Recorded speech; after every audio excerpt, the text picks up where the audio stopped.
Olá, sejam todos muito bem-vindos ao Pod Mental Mais, o podcast da Mental Mais Saúde. Vem cá, você já conhece o nosso canal? Já conhece aqui a comunidade Mental Mais Saúde? Claro que não, né? Então vem fazer parte dessa comunidade que aqui nós falamos sobre saúde mental, saúde no geral. Pessoal, temas relacionados à saúde e bem-estar. E hoje, aqui o meu convidado não poderia faltar, né? Até porque, após a pandemia, nós tivemos, sim, um grande... como é que eu posso falar? Seria um surto coletivo? Não, mas é uma população que sofreu bastante com a pandemia. E que nós precisamos dar uma atenção especial aí para os nossos idosos. Bom, ele é médico... Vou ler aqui um pouquinho do currículo dele, porque é extenso, viu? É currículo pra caramba... Vamos lá. Ele é médico formado pela Pontifícia Universidade Católica de São Paulo, pós-graduado em Geriatria e Gerontologia pela Escola Paulista de Medicina, com mais de 30 anos como geriatra e nutrólogo e outras atividades também que eu estou sabendo, já está o que ele na rede, viu, Isa? O cara é geração saúde modo de on. E nós vamos falar hoje com o doutor Paulo Casale. Bem-vindo, doutor. Obrigado pelo convite, Renato. É um prazer estar aqui, poder compartilhar com você e com o seu público, né, as questões relacionadas aí à saúde, né, promover saúde, trazer informações para as pessoas, principalmente relacionadas à saúde dos idosos e como envelhecer bem, né, para aquelas pessoas que são mais jovens, né. Primeira pergunta, é a melhor idade? Em vários aspectos, sim, né, muitos pacientes chegam lá e falam: Doutor Paulo, como é que é? Todo mundo fala que é a melhor idade. Não pode ser, é a pior idade, né? Mas não é. A melhor idade em vários aspectos, né? Porque depende muito do ponto de vista como você enxerga, né? Como você vê, né? Como você relaciona toda essa questão de viver a velhice, né? Você tem que pensar positivamente e trazer para a velhice tudo aquilo que você ganhou de experiência durante a vida, tudo aquilo que você traz de bagagem, né? Para poder aproveitar isso na terceira idade. Também, sim, sob esse ponto de vista, é uma melhor idade, com certeza, né? Doutor, eu vou começar aqui esse papo. Eu quero trazer um pensamento de uma grande pensadora que você deve lembrar muito bem dela, Dercy Gonçalves. Sim, opa! Que ali provocava erupções, sim, sociais, né? Exatamente. E uma das coisas que uma vez, em uma certa entrevista, ela falou que a criança não é perseguida, o adulto não é perseguido, todo mundo é perseguido, né? Todo mundo, na verdade, é perseguido. Mas o idoso não é perseguido. Ninguém se importa com o velho, o termo da Dercy Gonçalves, tá? Ninguém se importa. Já é a liberdade total. Foi essa expressão que ela usou. Você acha que o pessoal deixa pra lá? Esquece? De uma certa maneira, sim. Mas eu acho que a preocupação, de uma maneira geral, com o idoso vai ter que ser cada vez maior. Por quê? Porque a população está envelhecendo. As pessoas estão cada vez ficando mais velhas, né? O público relacionado à terceira idade, né, já está atingindo níveis muito próximos dos jovens, né? Aquela pirâmide populacional, aquele gráfico populacional que é em pirâmide, sempre foi, né? Que a gente sempre estudou, está virando, né? Já está começando a ficar mais barrilzinho, e isso vai tender, né, nos próximos 10, 20 anos, a população idosa ficar igual à população jovem. Então a gente vai ter que aprender a dar atenção ao idoso, lidar com o idoso, né? Ver quais são as necessidades deles, né? Que é um público diferente, do mesmo jeito que é o público infantil, né? A criança, o bebê, tem as necessidades deles, o adulto também tem, o idoso tem as deles próprias, né? Esse fato que você trouxe é muito interessante, doutor, porque realmente, a olhos vistos, os idosos estão envelhecendo, as pessoas estão envelhecendo de forma diferente. Se você observar reportagens aí da década de 70 até 80, né? Não muito distante, a gente tinha assim, reportagens policiais. O ladrão da rua ali entrou na casa de uma senhorinha de 42 anos na cadeira de balanço fazendo crochê. O que é uma pessoa de 42 anos hoje, hein, Isa? Começando a vida, não é? Você vê, a minha avó mesmo, como exemplo, eu tenho 56 anos. A minha avó, quando ela tinha 60 anos, ela já era uma senhora que já andava com dificuldade, né, que já tinha alguns problemas de saúde inerentes a hoje, ao que a gente vê no idoso de 80, de 90. Sim. Hoje, uma pessoa de 60 anos não é mais considerada idosa, né? De 60, 65. A idade já mudou.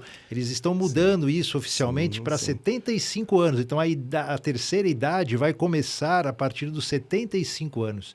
E a quarta idade, que hoje começa Existe nos a quarta 80, idade? quarta idade, que são os old, né, que a gente chama, vai começar a partir dos 85.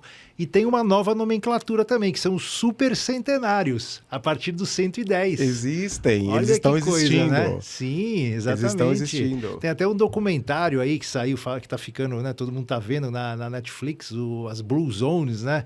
Que fala justamente sobre os centenários, né? É um programa bem legal, que vale a pena ver, que dá bastante informação referente a coisas que a gente pode fazer e prestar atenção, né? Para tentar chegar lá, né? Você percebeu que nós já iniciamos aqui fugindo do roteiro, né? Sim, faz parte, né?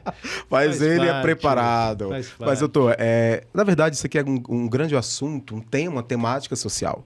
Que independente de você ser médico, profissional da saúde, você está num convívio social. E a Sim. gente observa, né, o espaço urbano, o espaço social. Nós somos observadores, além de estarmos dentro, né? Sim. Isso é fato. Eu acho interessantíssimo essas políticas voltadas para os idosos, né? Para o terceira, quarta idade agora, né? Exatamente sobre isso. Então, é tirar essa população que vinha...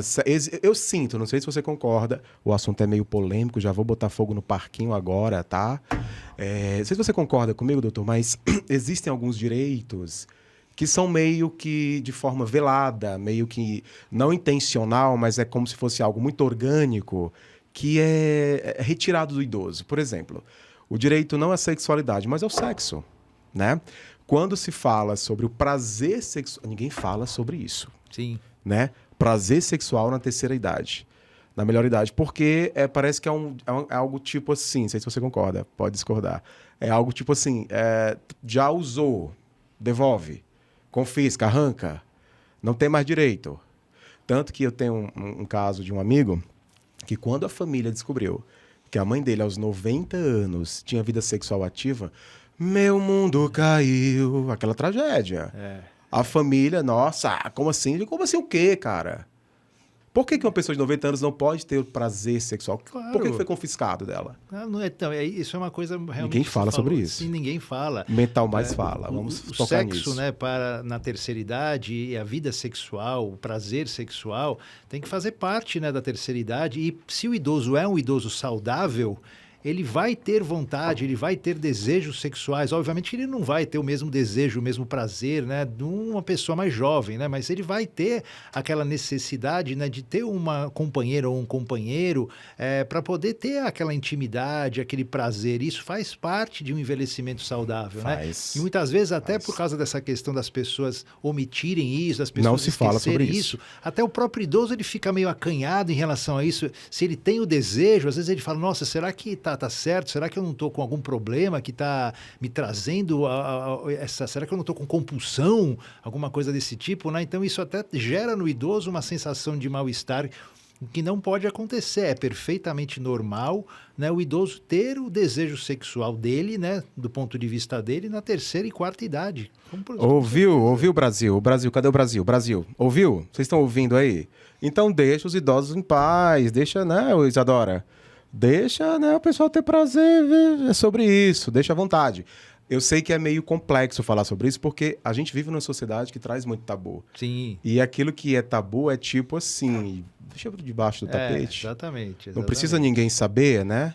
Vai empurrando ali, né, vai deixando mas lá. é preciso falar sobre também a liberdade do corpo idoso. Sim. A liberdade sexual do corpo idoso, né? Porque, doutor, se você concorda, por favor, os idosos sentem medos que nós não sentimos. Nós, jovens de 40 anos, né? Nós não sentimos. Então, assim, medo da morte, medo do abandono, da rejeição. Concorda com isso? Primeiro, queria só dar um adendo. Obrigado pelos 40 anos, né? Eu já tô com 56, então já tô nos 50, não nos 40, quase chegando nos 60, tá né? Certo. Mas é isso mesmo, tem esses tabus todos, né? E cada faixa etária vai ter, né, a sua necessidade, a sua experiência, né?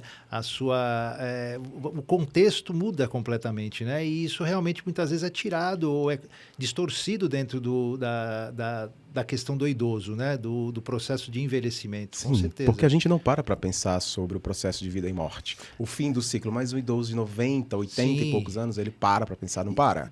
Não tenha dúvida. Doutor. Não tenha dúvida Isso. que isso é uma coisa que a gente, como profissional de saúde, até eu como geriatra, e todas as pessoas que lidam com idosos, tem que abordar isso, tem que entender isso e tem que ajudar o idoso a passar por esse processo todo que está próximo da finitude na melhor maneira possível, né? Então, aqueles que têm um entendimento bom, a gente apoia e está tudo certo. Aqueles que não têm um entendimento muito bom desse contexto, a gente tem que trazer o máximo possível de tranquilidade para ele fazer, né, esse final da vida da melhor maneira. Independente do que a pessoa acredite que vai acontecer com ele depois ou não, em termos de espiritualidade ou religiosidade, sim. mas o importante é, pensando simplesmente aqui, né, no que você está passando nesse corpo aqui, nesse final de prazo, né, de onde você está vivendo aqui, isso é importante você passar por isso com o mínimo de sofrimento, com o mínimo de dependência, né, com o mais tranquilo possível, com certeza. É difícil. É difícil, não tenha Como dúvida. disse Santo Agostinho, a morte não é nada, eu apenas passei para o outro lado do caminho, eu sou vocês são vocês. O que eu era para vocês, eu continuarei sendo, né? Então, assim, continuem a rir daquilo que nos fazia rir juntos. A vida significa tudo o que sempre significou, porque o fio não foi cortado. Eu não estou longe, eu apenas estou do outro lado do caminho. Você que aí ficou, siga em frente, porque a vida continua linda e bela como sempre foi. Mas isso é muito lindo na poesia e no processo de perda de vida, no processo de morte. E aqueles idosos que, geralmente, as doenças que nós vamos falar aqui também, as doenças prevalentes e preexistentes nesse grupo, né? E também o psicológico. É importante nós entrarmos nisso, doutor. Como ficou? Porque existia um terrorismo ali no grupo dos idosos. Sim. Durante a pandemia, e que a gente achava engraçadinho, né? Que virou meio que meme. A senhorinha tentando sair de casa, eu não aguento mais ficar nessa casa, vocês estão me prendendo. Aquilo era desesperador. A gente via um organismo em ebulição, em fúria, tentando sair de casa e não conseguia. Foi muito massacrante para eles, né? Sim, todo mundo sofreu, né, com a pandemia, as pessoas, independente da faixa etária, independente da classe social, independente de tudo. Mas o grupo dos idosos, com certeza, sofreu mais, até pela própria questão do que é o envelhecer, né? Então, envelhecer, o que é? Uma das coisas que caracteriza o envelhecimento é você perder a capacidade de adaptação às intercorrências que vão tendo na vida. Então, você perde a capacidade de se adaptar rapidamente a uma situação de estresse, a uma situação diferente. E a pandemia foi uma situação muito diferente, um estresse absurdo. E não deu tempo de adaptar. Isso, e com certeza o idoso teve muito mais dificuldade de se adaptar a isso. E aí sofreu as consequências, tanto durante o processo ali, como no pós. Então a gente vê muitas situações de depressão, ansiedade. Até hoje você percebe no seu consultório resquícios da pandemia. Muito, com certeza. Tá? Então, principalmente a saúde mental do idoso sofreu demais. Parte física também. Muitos daqueles que tinham já problemas de artrose, problemas cardíacos, que ficaram trancados em casa, pioraram a mobilidade, piorou, né, a dependência funcional. Mas a parte mental, cognitiva, psicológica, destrambelhou em muitos, infelizmente. Entendi. Doutor, hoje existe um novo conceito quando se fala sobre envelhecimento, né, e saúde. Vamos falar um pouquinho sobre isso? Vamos. Olha só, a gente está falando aqui de envelhecimento bem-sucedido, novo conceito dos 5 M's da geriatria. Eu posso ler um por um e o senhor explica para... O senhor não, você explica para a gente? Claro, com certeza. Vamos lá, os 5 conceitos são Mind, Medication, Mobility, Multi-Complexity, Matters Most. Doutor, o que seria o Mind? Então, aí tá tudo no inglês, mas dá para a gente traduzir para o português, mais ou menos mantendo o próprio conceito do M mesmo, né? Então, mind seria mente, né? Então, tudo aquilo que está relacionado com a mente, né? E os seus possíveis problemas que vão ocorrer no idoso. Então, cognição, né? Seria uma coisa que a gente tem que se ater bastante, né? A questão de depressão e ansiedade, né, que são coisas também muito recorrentes no idoso. Sim, tá? fator ansiedade. Isso, e outros transtornos relacionados a essa questão mental. Então, alto nível de estresse, de repente, é uma situação que você tem que contar. Tem que ver muito a questão do sono do idoso, que é uma coisa que muda muito com a idade, mas muitas vezes muda para uma situação onde não é mais fisiológico, já chega a ser problema, né, ou alguma coisa já que a gente precisa tratar. Então, esse conceito de mente entra em todo esse contexto, né, de cognição e principalmente a parte psicológica, né? Certo. Então, eu acredito que tem a ver com aquilo que eu falei há pouco, que é a depressão e os medos novos que eles adquirem. Exatamente. Porque a gente vê muito nessas casas que nós vamos falar, que hoje tem outro nome, inclusive, né? Onde os idosos ficam, é as LPIs. ILPIs, Instituições de Longa Permanência para Idosos. Isso. Que antes chamavam de asilo, é isso? Sim, na realidade os asilos ainda as pessoas chamam de asilo, né? Mas os asilos remetem muito àquela coisa mais antiga asilar, mesmo, preso. onde você fica ali, né? Meio que largado ali, né? Você vai ficar ali na cama ou no sofá o tempo todo esperando a morte chegar. Uma coisa cruel, uma coisa terrível, cheia né? de dentes esperando a morte chegar. Isso. Tá? Hoje não. Hoje você tem a instituição onde você vai ter todos os cuidados que o idoso precisa, né? Quando não é possível mais dar essa assistência em casa, ou quando a família não tem condições, não tem tempo, né? Porque hoje todo mundo trabalha, né? Todo mundo está na correria e não tem mais aquela disponibilidade de você ter uma pessoa ali cuidando do idoso, né?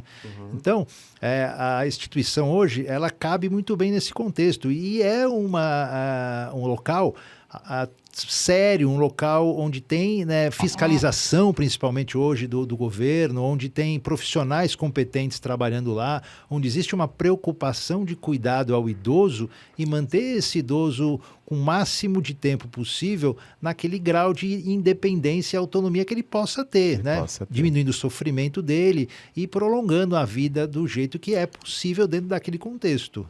Entendi, doutor. Se você quiser colocar o fone, você escuta muito melhor. Você me escuta e se escuta, tá? Então, vamos lá. Se quiser. Vamos lá, vamos conversar então sobre medication, seria medicação. Isso, medicação. Então, nesse contexto de avaliação dos idosos, né, onde você... esses 5M, só deixa eu explicar o que são. São conceitos ou são pontos, né, que uma geriatra americana, em 2017, criou para substituir o que eram antigos 5 Is. Então, antigamente tinha os 5 Is da geriatria, que era o quê? Era incapacidade cognitiva, imobilidade postural, né, imobilidade, instabilidade postural, iatrogenia, e as incontinências fecal e urinária. Então, se tirou um pouco isso e se colocou esse conceito do 5M, que abrange um pouco mais de coisas, um pouco mais de situações.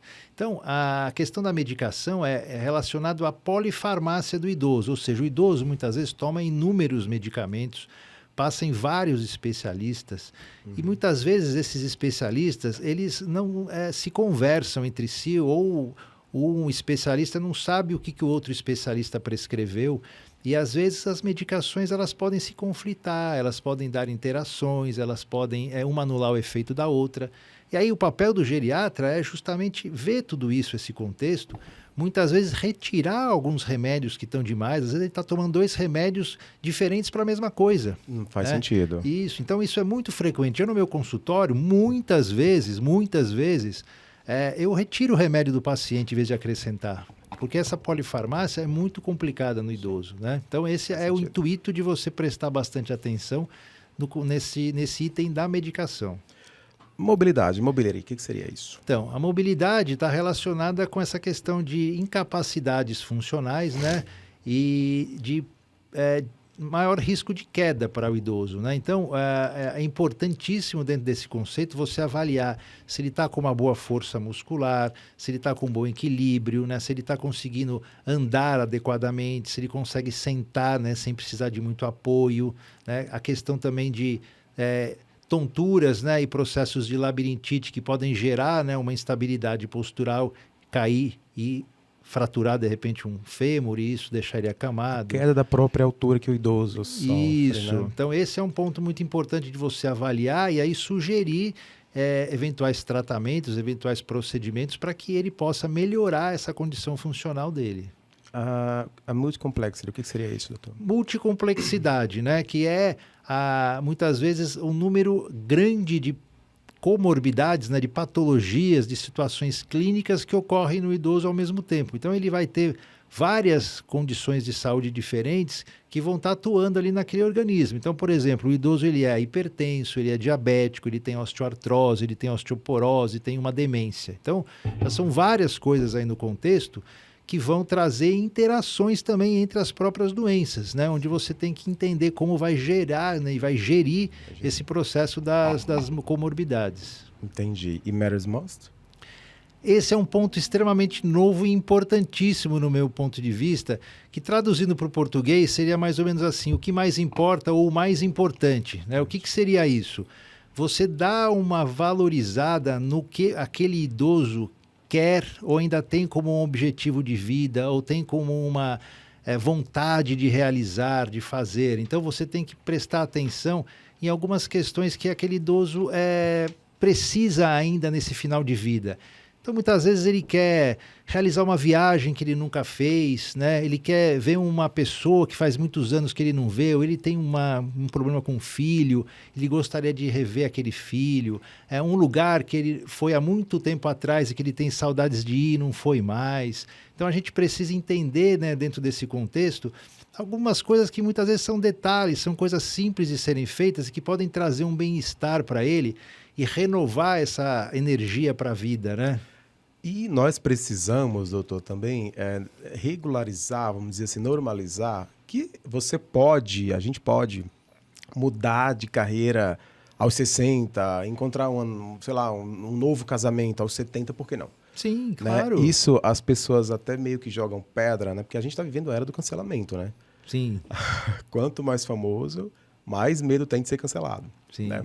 Então, assim, eu percebo muito isso. Quando uma idosa em algum dado lugar no Brasil se formou em Direito, aos 80, quase 90 anos. Nossa, mas quem é que vai contratar um advogado dessa idade?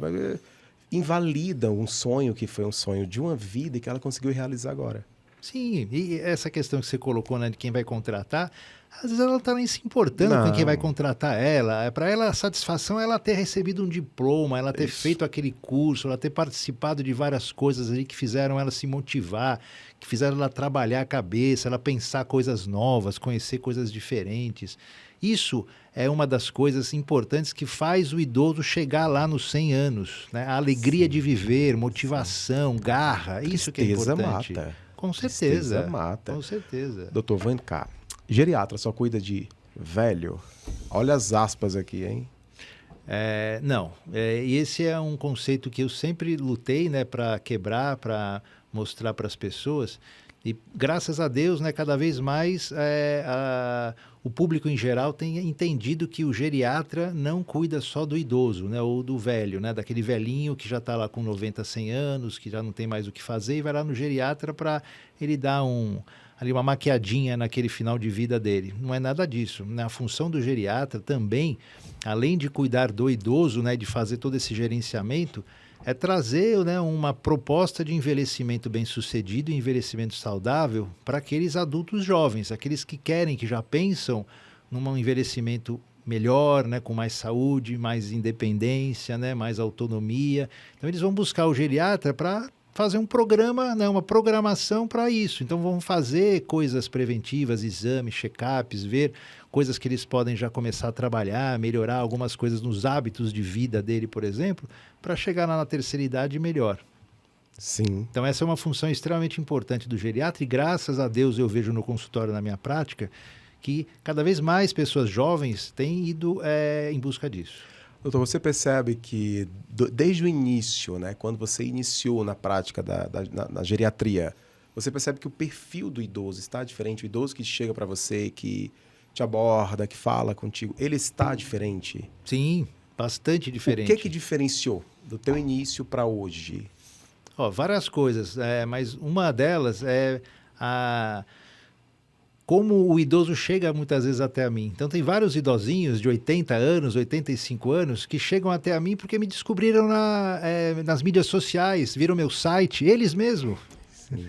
Eles estão antenados. É uma coisa impressionante, entendeu? Então isso é uma coisa que me surpreende bastante, né? Muitos deles com essa idade, 80, 80 e poucos anos, ainda moram sozinhos, têm a sua vida independente e chegam lá para consultar o geriatra porque estão achando que precisam de uma avaliação diferente, nova, por conta própria, por conta e risco. Por conta própria, exatamente. E tem um detalhe, né? A gente sabe que muitos dos idosos dessas casas, eles são abandonados pela família. Sim. Sim, né? Infelizmente ainda tem isso. Tem. E não tem pouco, não.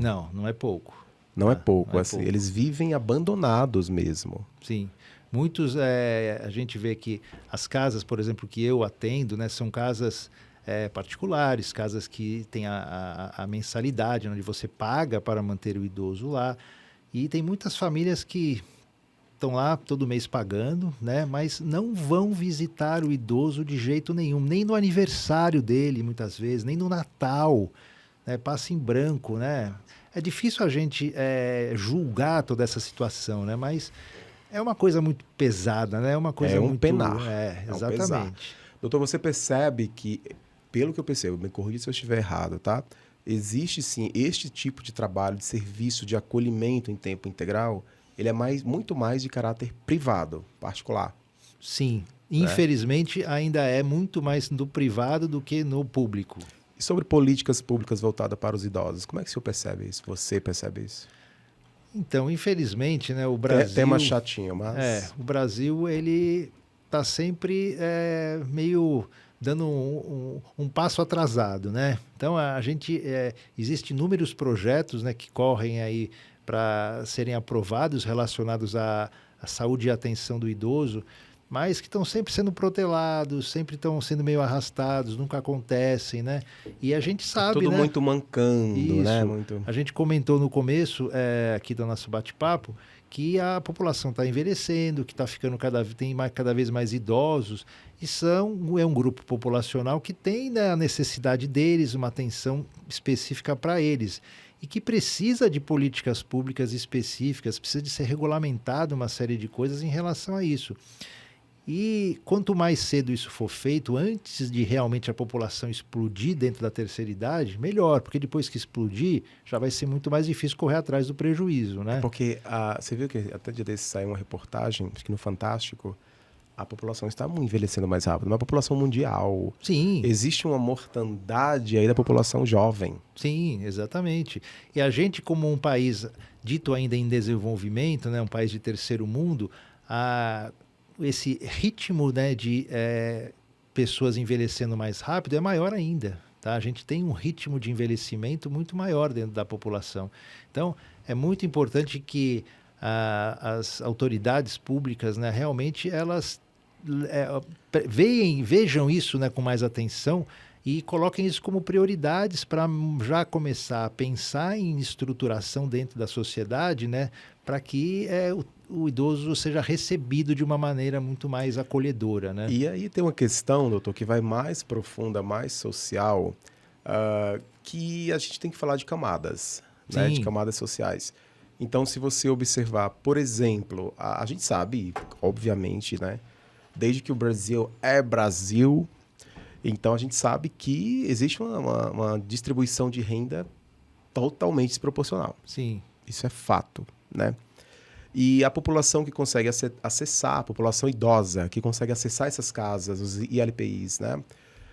É uma população que tem um determinado poder aquisitivo. Sim, com certeza. Né? Com certeza. E a grande massa brasileira é uma população que não tem esse poder aquisitivo. Sim. Né? Então, assim, é necessário que essas políticas cheguem de fato. Mas não tenha dúvida. É necessário. O que poderíamos fazer? Esperar. Eu acho que se cada um, por exemplo, a gente aqui estamos abordando isso, né? A gente aborda, isso vai chegar a outras pessoas. Compartilhem isso. Isso, outras pessoas que de repente não estavam muito ligadas nessa questão, vão de repente, né, ter um start. Isso, um despertar para isso. Isso vai fazer com que elas passem para outras pessoas e assim a gente vai mexendo um pouco com a população em geral, para que a população acabe tomando de repente determinadas atitudes para ajudar, né, a bater na porta lá dos políticos, né, do pessoal que tem o poder de fazer as leis e de mudar as coisas, para que eles de repente façam isso de uma maneira mais ágil, né? É necessário. Sim. E recurso temos, o Brasil tem. Sim, com certeza. Bom, vamos lá. Doutor, me conta uma coisa, qual é a idade que eu devo já pensar em procurar um geriatra? Essa pergunta é uma pergunta que eu ouço pelo menos uma vez por dia no consultório, né? Jura? Os filhos, netos, etc., que levam lá os pacientes, sempre me perguntam isso. E a idade, né, para a pessoa buscar, né, um acompanhamento geriátrico pensando nisso que a gente falou em envelhecimento saudável, não tem muita idade específica, mas se a gente tiver que dar uma idade, seria quando já aparecem alguns fatores indicando que a pessoa está num processo de envelhecimento já. Então, bioquimicamente, né, ou do ponto de vista orgânico, a partir dos 35, 40 anos, a gente já tem vários marcadores de envelhecimento correndo solto no nosso organismo. Peraí, doutor, calma. O que eu te fiz? É isso mesmo. A partir dos 35, 40 anos, você já está envelhecendo. O corpo muda. A gente sente dores que não sentia antes, a lombar.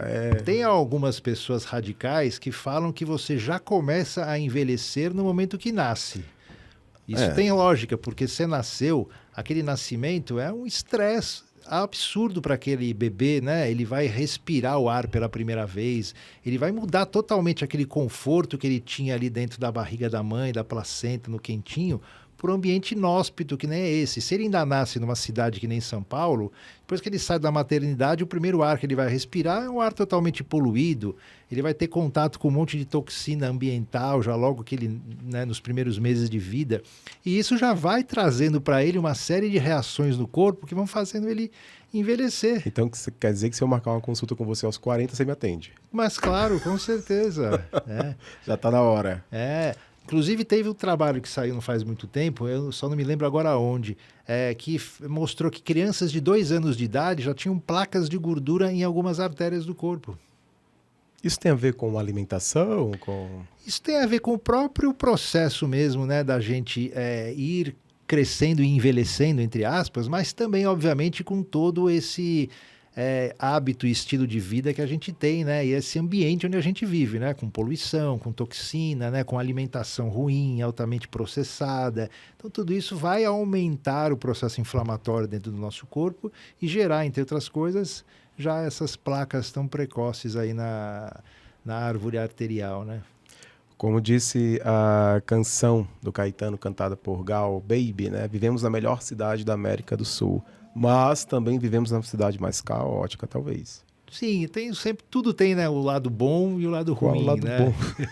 O lado bom aqui de São Paulo é que a gente tem acesso a tudo que a gente quer. Não, né? falando de saúde, bem-estar, envelhecimento. Em termos de saúde também, se você pensar, você tem aqui acesso aos melhores hospitais, você tem acesso a uma gama incrível, né, de possibilidades de você passar em médicos de ponta, né, em hospitais de ponta, em laboratórios onde você tem coisas que você não faz em outro lugar do país. Né? Não, nem se compara. Então, você tem muita coisa relacionada a isso que você pode fazer aqui em São Paulo, mas em contrapartida você tem, né, o caos do trânsito, o caos da poluição, né, tudo isso.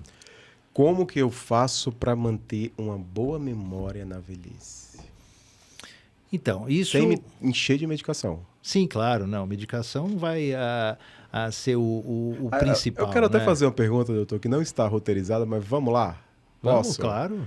Essa história de complexo vitamínico, a vitamina de A, zinco, não sei o que, memória, óleo de peixe, não sei o que, para não falar de marcas aqui, verdade ou mito? Então, isso... Ou é dinheiro fora? Não, depende muito do contexto, né? E depende muito da necessidade, depende muito da qualidade do produto, né? Então, tudo isso são variáveis que a gente tem que colocar e pesar na hora de você indicar ou você autorizar que aquele paciente continue tomando o que ele já vem tomando quando chega para você. Aquela história lá do ômega 3, que é o preço de um rim de uma determinada pessoa, empresa, ajuda? Então, falando especificamente de ômega, né? Então, o ômega 3 é um produto que foi muito difundido, né? Foi muito dito como milagroso para um monte de coisa. Então, não tem remédio milagroso, não tem vitamina milagrosa, não tem nada que faça milagre, né? Tá. Pode ajudar dependendo do contexto e dependendo de cada um. Mas existem realmente marcas e marcas, tá? Então, existem vários tipos de ômega 3 que não têm realmente qualidade, né? Então, muitos ômegas, inclusive, que são caros ou que não são baratos, não tem uma qualidade adequada. Então, eu acho que sempre para você, se você tiver interesse, tiver vontade, né, de usar determinados suplementos, determinados complexos vitamínicos que você acha que possa ajudar na tua saúde, é importante você consultar um profissional que vai te orientar, que vai te ajudar, vai ver se aquilo está indicado para você, pode até te indicar determinadas marcas que são marcas melhores para serem consumidas, tá? Então, mas o ômega 3 é bom ou não? Então, não, depende. Não falando de marca, o ômega 3. Depende de cada situação, de cada pessoa. Então, o indivíduo, na pessoa, ela é única, ela é um ser individual. Então, para uma pessoa, o ômega não vai estar indicado, pode até fazer mal. Para outra, ele pode fazer milagres realmente, ele pode ser muito bom, pode ajudar em um monte de coisa. Então, é tudo muito individualizado, não tem aquilo, até água, se você tomar demais ou tomar de menos, pode fazer mal. Para uma pessoa que tem, por exemplo, uma insuficiência cardíaca importante, você tem que limitar muito a quantidade de água dela. Para uma outra pessoa que é atleta, que faz um monte de exercício físico, você tem que dar mais água do que o normal. Então, tudo depende do contexto e depende de cada situação. Inclusive, o nosso doutor aqui é atleta, né? Quase atleta, né? Eu faço bastante exercício físico, eu gosto, né? Sei que é importante para a saúde, né? Para você envelhecer bem. Então, eu me determinei ao longo da vida a ter esse hábito, né? Exercício. E vira hábito, né? Quando vira hábito é maravilhoso. Sim, com certeza. Maravilhoso. Então, vamos lá. Para a memória e na velhice. Então, primeira coisa para a gente pensar em ter saúde na velhice, independente da memória em si, a gente tem que programar e fazer coisas ao longo da nossa vida para poder chegar lá bem. Não adianta a gente só querer fazer coisas lá. Sempre, nunca é tarde, né? Eu sempre falo, nunca é tarde para você largar maus hábitos, né? E começar coisas boas, né? Ou ter hábitos bons. Então, se você quiser começar a fazer alguma coisa para melhorar isso lá com 80 anos, está válido. Mas o ideal seria você começar lá bem cedo.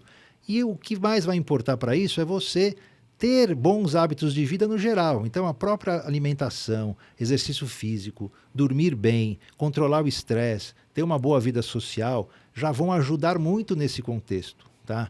Agora, especificamente para a memória, se você quer fazer coisas específicas, estimulação cognitiva em geral. O que vai fazer o cérebro funcionar, o cérebro ter novas conexões, né, neuronais, formar novos neurônios?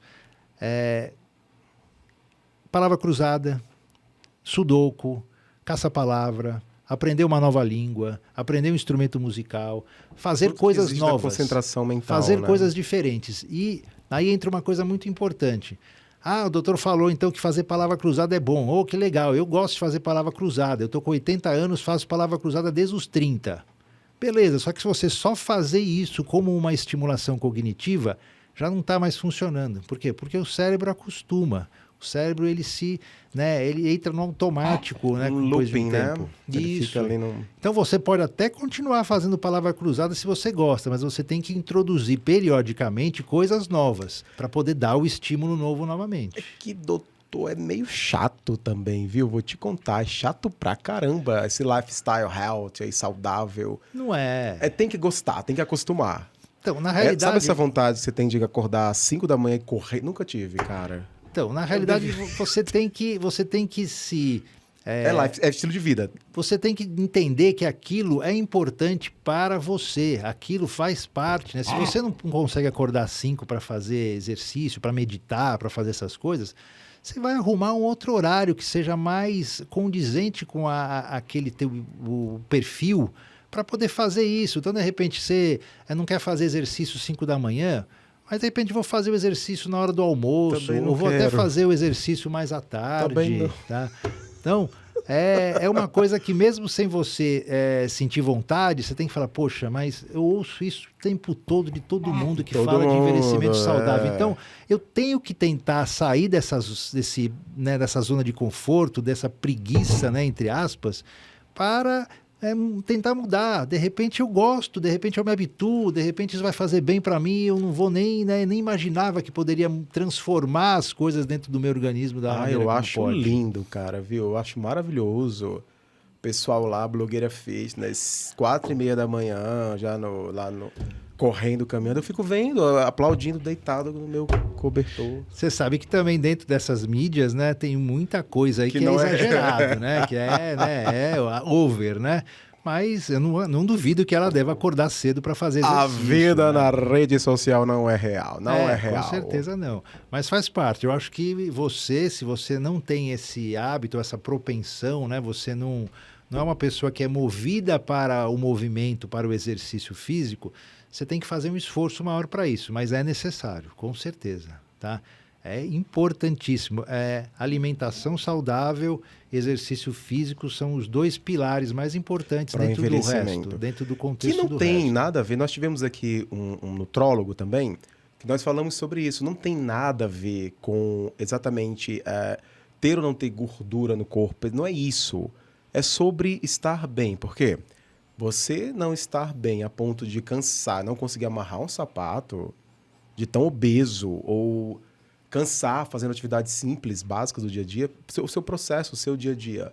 Isso se torna cansativo. Aí não, aí é hora de, Sim. é hora de virar página. É a questão assim, o exercício físico, né, vai te ajudar a aumentar a oxigenação do corpo. Você vai oxigenar melhor teus tecidos, você vai levar mais nutriente, mais oxigênio para o cérebro, para os músculos, né, para o teu fígado, para os teus rins. Isso vai gerar saúde em você, com certeza. A atividade resistida, por exemplo, musculação, vai te ajudar a ter mais força muscular, vai te ajudar a ter mais capacidade de levantar sem precisar de auxílio. Mantém a musculatura. Manter isso, né? É muito você bom. ter menos risco de queda. Isso é saúde. Isso você pode até fazer atividade física pensando numa questão estética, questão de ficar com baixo percentual de gordura, Trincado, não sei o que, trincadão. sarado. Mas isso realmente não é o objetivo de saúde. Saúde é outra coisa. Uma bela de uma caminhada já é saúde. Nossa, mas você não tem a dúvida que já ajuda muito. Já é saúde, Já é ajuda sobre muito. isso, né? Só que fazer a caminhada, né, 3 a 4 vezes por semana, pelo menos, né, e manter isso ao longo do tempo.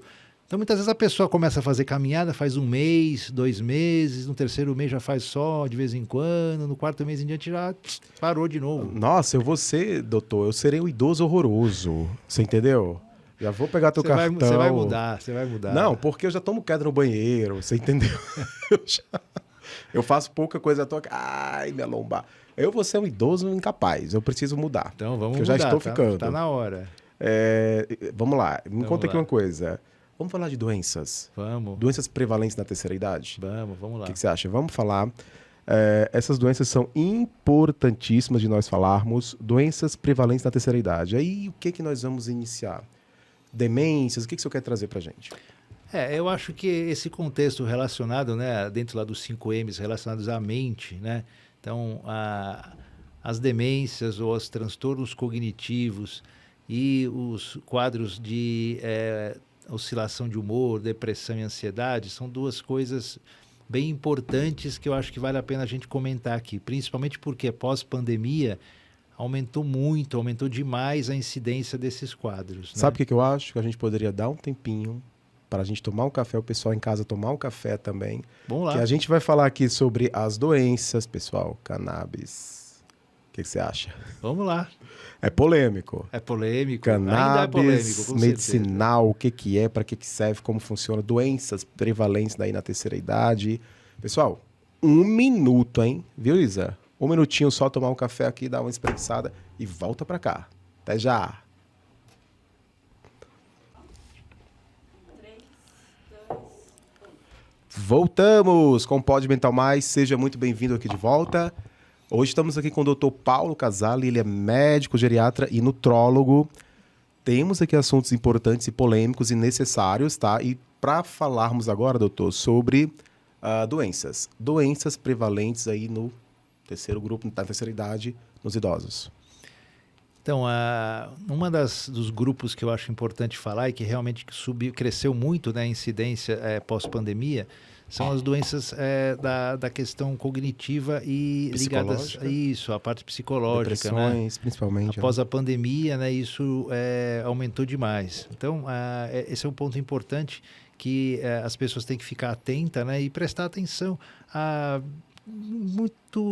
às vezes uns detalhezinhos, né, que já indicam que a pessoa possa estar entrando num quadro tanto de demência, de Alzheimer ou algum outro quadro demencial, como também a questão de depressão. Muitas vezes o idoso ele não vai ter aquele quadro depressivo com aqueles sintomas clássicos, né? Então muitas vezes uma inapetência que o idoso tem, então ele vinha comendo bem, de repente começou a não comer bem, perder uns quilos. Isso já pode ser sinal, né, um indicativo de que ele está num quadro de depressão. Né? Então, isso é importante que as pessoas que estão em volta dele fiquem atentas. Doutor, você trouxe aqui um ponto crucial. O que a gente tem que entender, as pessoas precisam entender sobre as depressões sim no plural, né, os tipos de depressões, que nem exatamente, ela não traz a depressão não traz sintomas clássicos de apatia, eu não quero fazer nada. Pode ser que sim, mas também pode ser que não. Às vezes a pessoa que está com depressão, ideação suicida, está sorrindo do teu lado. Sim, É a mais alegre do grupo, Sim. né? Então, Tá disfarçando bem ali, né? tá disfarçando bem. E isso também acontece muito nos idosos. Não tenha dúvida. Né? Até porque no idoso existe muito aquela coisa, né, dele não querer preocupar, né, a família. Não ele quer incomodar. Isso, não quer incomodar, não quer dar trabalho, né? Então, muitas vezes ele tenta camuflar aquilo, esconder aquilo, e a pessoa, quem está em torno dele ali, demora para perceber alguma coisa. Então, tem que ficar atento, né? O cuidador, o filho ali, as pessoas próximas, tem que ficar atento a essas questões, né? Então, qualquer mudançazinha que perceba, né, no jeitinho do idoso, na rotina dele, é importante já levar para uma orientação, uma avaliação médica, com certeza. Vamos falar das doenças, doutor. Eu queria entrar aqui, se você não se importa, sobre as demências. Até porque nós tivemos há pouco tempo, eu acho que talvez a demência mais incapacitante, mais comum seria a doença de Alzheimer, certo? É a mais frequente, né? Mais Que frequente. mais a gente tem E incidência que dentro interfere dos idosos. muito no psicológico. Sim. Da família também. Sim, todas as demências, né, elas vão ser uma doença não só do paciente, do idoso, né, mas da família como um todo, porque mexe com o contexto, né, da família, da sociedade, né, mexe como um Você todo. deve ter muitos pacientes demenciados, muitos pacientes com Alzheimer, né? Sim. E cada um é muito específico, não é? Sim, mesmo a pessoa com o mesmo diagnóstico, com a mesma tipo de demência, no caso Alzheimer, né? Se você tem duas pessoas com a mesma doença de Alzheimer, elas vão ter sintomatologias, vão ter evoluções completamente diferentes muitas vezes, né? Então ela é uma doença muito heterogênea, como é a maior parte das doenças nos idosos, né? O próprio envelhecer é muito heterogêneo, né? Então você tem idosos de 70 anos que estão acamados, muitas vezes estão com sonda para alimentação, e outro idoso com 70 anos que está correndo maratona, né? Então é muito diferente isso, né? Por exemplo, a demência frontotemporal, que nós há pouco tempo tivemos notícia que o ator Bruce Willis foi acometido, né? Sim, Ela tem outra cara, né? Ela tem outro perfil. sim. Você pode falar um pouco pra gente sobre isso, sobre as demências? Como é que é específico para cada um? A demência frontotemporal, ela é uma das mais prevalentes logo depois da doença de Alzheimer. Então tem a doença de Alzheimer, que basicamente, na grande maioria das vezes, vai afetar primeiro a memória recente, né? E depois, com o passar do tempo, vai afetando outras áreas, né, da cognição, como linguagem, como atenção, etc. A demência frontotemporal, ela é caracterizada muito por distúrbios comportamentais com mais frequência, né? Então, a pessoa vai ter mais precocemente e mais exacerbado distúrbios comportamentais, como, por exemplo, ela vai ter surtos de agressividade ou de agitação com muito mais intensidade. Isso na demência Na demência frontotemporal. Tá? Isso acontece já logo no início da demência, por causa das áreas afetadas. Isso. A área frontal é uma área que tem o córtex frontal, ela atua muito nessas questões de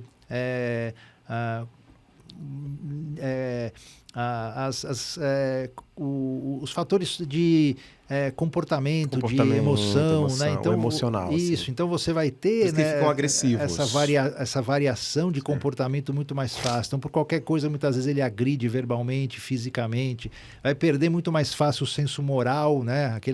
Aquela coisa da moralidade que a gente, né, por convívio social, a gente tem embutido na gente, né? Então, isso vai acontecer muito mais precocemente. Na doença de Alzheimer, isso também ocorre, mas já numa fase um pouquinho mais avançada da doença, né? Na frontotemporal, isso já acontece muito mais precocemente. E, em contrapartida, na frontotemporal, muitas vezes a memória está preservada por mais tempo. Ela vai demorar mais tempo para ser afetada em relação a esses transtornos de comportamento, essas questões ligadas à parte moral, né?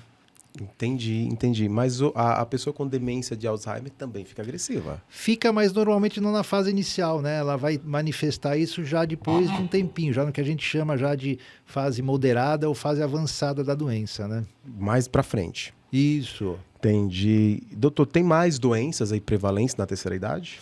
Tem. Falamos das demências. Sim, dentro das demências, ainda eu poderia destacar para você uma outra doença chamada doença dos córpulos de Levy, né? Que é uma doença bem específica, um tipo de demência bem específica, onde vão ter alguns corpúsculos que foram descritos pelo Levi lá dentro do Nunca cérebro. ouvi Não? falar. É uma outra demência bem característica que traz sintomas muito parecidos com Parkinson, né? Ela tem um parkinsonismo muito importante junto.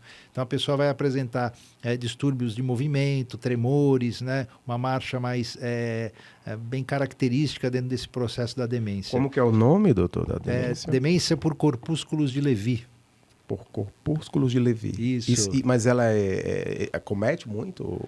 Então, dentro das demências, ela está dentro aí das 3 que mais incidentes, mas ela é muito menos incidente do que a doença de Alzheimer, né?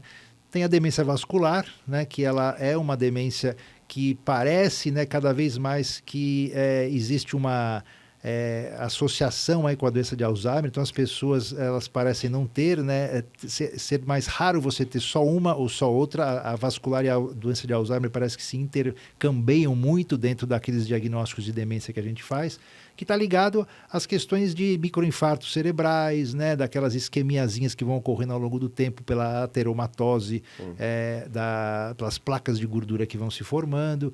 Então, isso é inerente também à questão do envelhecimento e vai favorecer isso. Após um AVC, a demência vascular ela é muito prevalente também.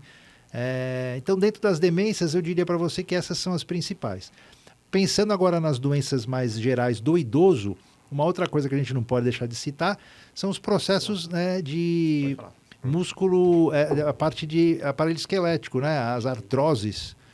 Então, as osteoartroses são outra coisa muito prevalente na terceira idade, que podem trazer muito problema de dependência, de dificuldade de movimentação, né? Tanto é que está dentro dos 5 M's ali, né? Então, a pessoa pode começar a comprometer a sua independência por causa disso. Então, ela tem mais dificuldade de fazer coisas básicas, né? Sair da cama, tomar banho, ir até um supermercado próximo, né? Então, isso vai comprometendo a qualidade de vida dela. Isso gera dor também, e a dor acaba, com o tempo, levando a quadros de ansiedade e depressão. Dor crônica, ela é totalmente ligada a transtornos depressivos e ansiosos. Então, a pessoa que tem uma artrose, que não cuida, que ela só vai piorando, vai gerando mais dor, além da questão dela ficar, né, comprometida do ponto de vista motor, a dor por si só também vai gerar mais questões psicológicas para ela. Então é uma bola de neve aí que só vai piorando dentro desse contexto da artrose. Então, para diminuir, por exemplo, o sofrimento por causa da doença, é importante fazer atividade física, né? Se alimentar bem, manter o peso, né? Então são coisas básicas, né, dentro do estilo de vida que vai ajudar a melhorar ou a diminuir os problemas de todas as doenças relacionadas à idade. Então o estilo de vida é uma coisa extremamente importante para a gente já pensar desde que a gente é jovem, né? E isso que é difícil, porque quando você é jovem, você não vai pensar, terceira idade, 70 anos, tá longe ainda, o que eu vou pensar lá? Isso é fato. As pessoas que estão jovens nas academias, eles não estão pensando em longevidade, em qualidade de vida, não. Estão pensando em corpo sarado. Mas já ajuda, né? Pelo menos eles pensam numa coisa, eles chutam uma para lá, né? Mas acertam ali, né? Então já ajuda alguma coisa, né? Com certeza. Mas peraí, mas também tem uma população aí dentro desse meio que toma cada coisa. Sim. Aí não dá não ajuda, não. Ajuda, não. Porque não ajuda. Esse endeusamento do corpo traz isso. Sim, com certeza. Os caras ficam muito loucos. Não pode ter exagero, né? Tudo tem que ser em equilíbrio na vida, né? Então você não pode nem ser de menos, nem ser de mais, né? Então tudo que é de mais ou de menos vai te trazer... Tudo demais, até na matemática, né? O que sobra é resto. Até na matemática. Sobrou é resto, já não está cabendo mais. Exatamente. Doutor, fala pra gente, né? Pra mim não, pra gente, sobre Parkinson. Então, a doença de Parkinson é uma outra doença, né, neurológica que tem uma incidência maior na terceira idade. Não é só idosos, né, que manifestam Parkinson, a grande maioria sim, mas tem muitos que começam a manifestar a doença mais jovens. É uma doença que vai progredindo, né? Vai evoluindo. Neurovegetativo?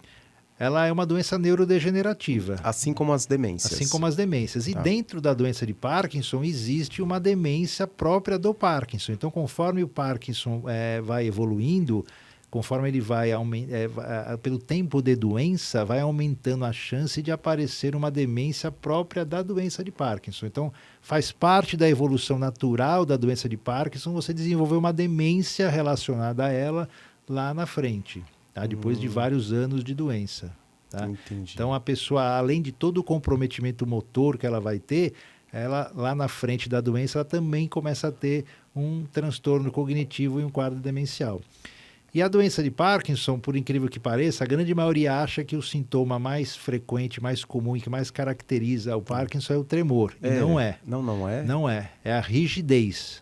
Tá? Então, a rigidez, né, aquela dificuldade da pessoa de, por exemplo, você está com o braço aqui, né, de poder baixar o braço, de poder levantar o braço. Todos né? eles têm. Todos eles têm rigidez. Ela é o que mais vai fazer o critério diagnóstico clínico do que o tremor. O tremor é muito incidente, mas a rigidez ela é muito mais importante. Então, tremor, a rigidez, a instabilidade postural, né? E a lentificação funcional, né? Ele vai ter muito mais lentidão de movimentos, são os 4 sintomas mais importantes para a gente caracterizar a doença de Parkinson, né?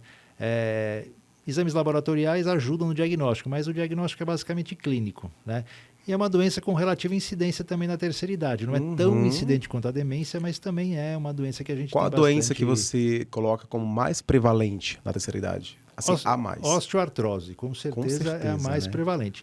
Todos têm osteoartrose a partir dos 40 anos, em alguma parte do corpo. Todos é muita gente. Todo mundo, 100%. Sério? Só que o problema da osteoartrose não é ela em si, é o que ela vai trazer para você de efeitos, né? Dor, limitação funcional, né? São os mais importantes. Então, se você tem uma osteoartrose, mas aquilo não te limita do ponto de vista funcional e não te traz dor, não tem nenhum problema você conviver com ela. Mas a partir do momento que ela te traz limitação funcional e dor, você tem que tratar aquela artrose, tá? E aí você vai ter várias coisas para fazer, tanto medicamentosas como não medicamentosas.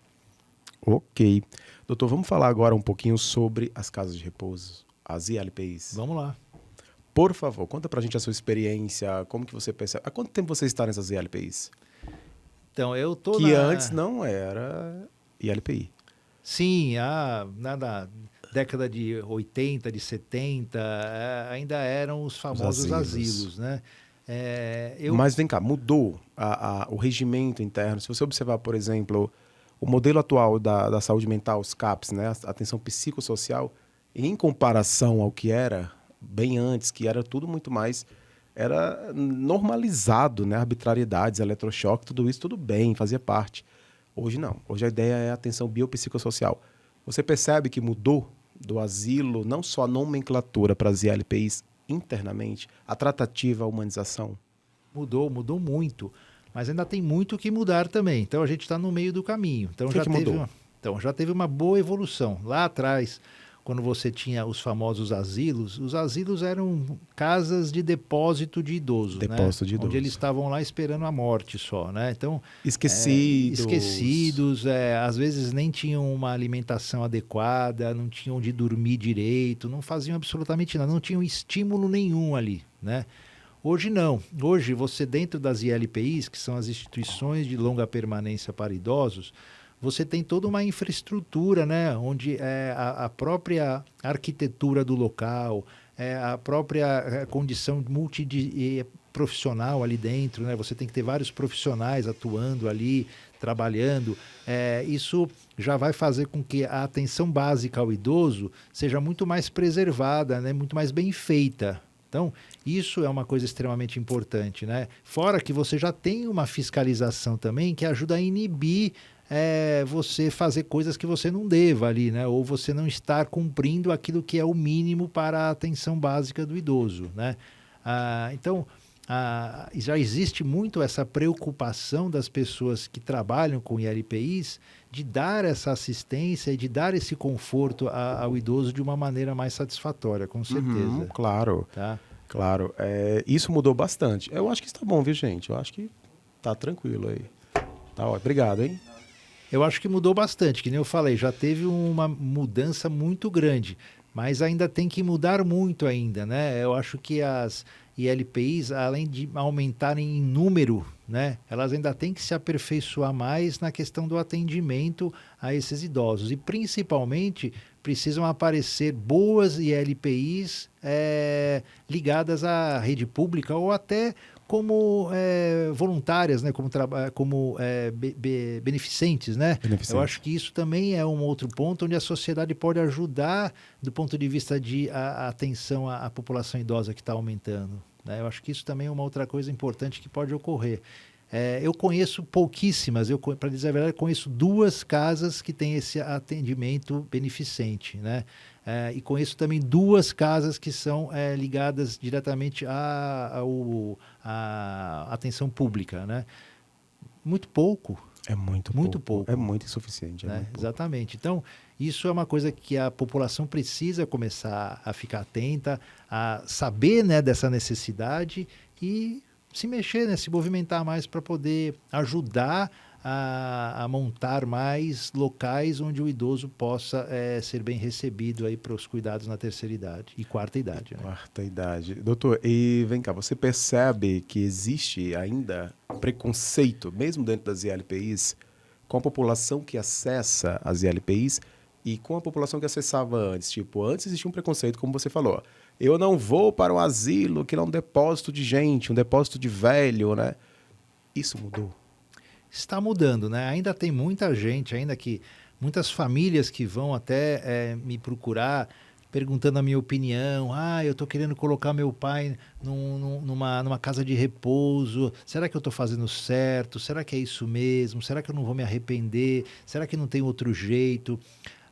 Porque as pessoas ainda têm essa coisa, né, remetente a asilo. Será que lá ele vai estar bem cuidado? Será que lá vão estar dando toda a assistência para ele?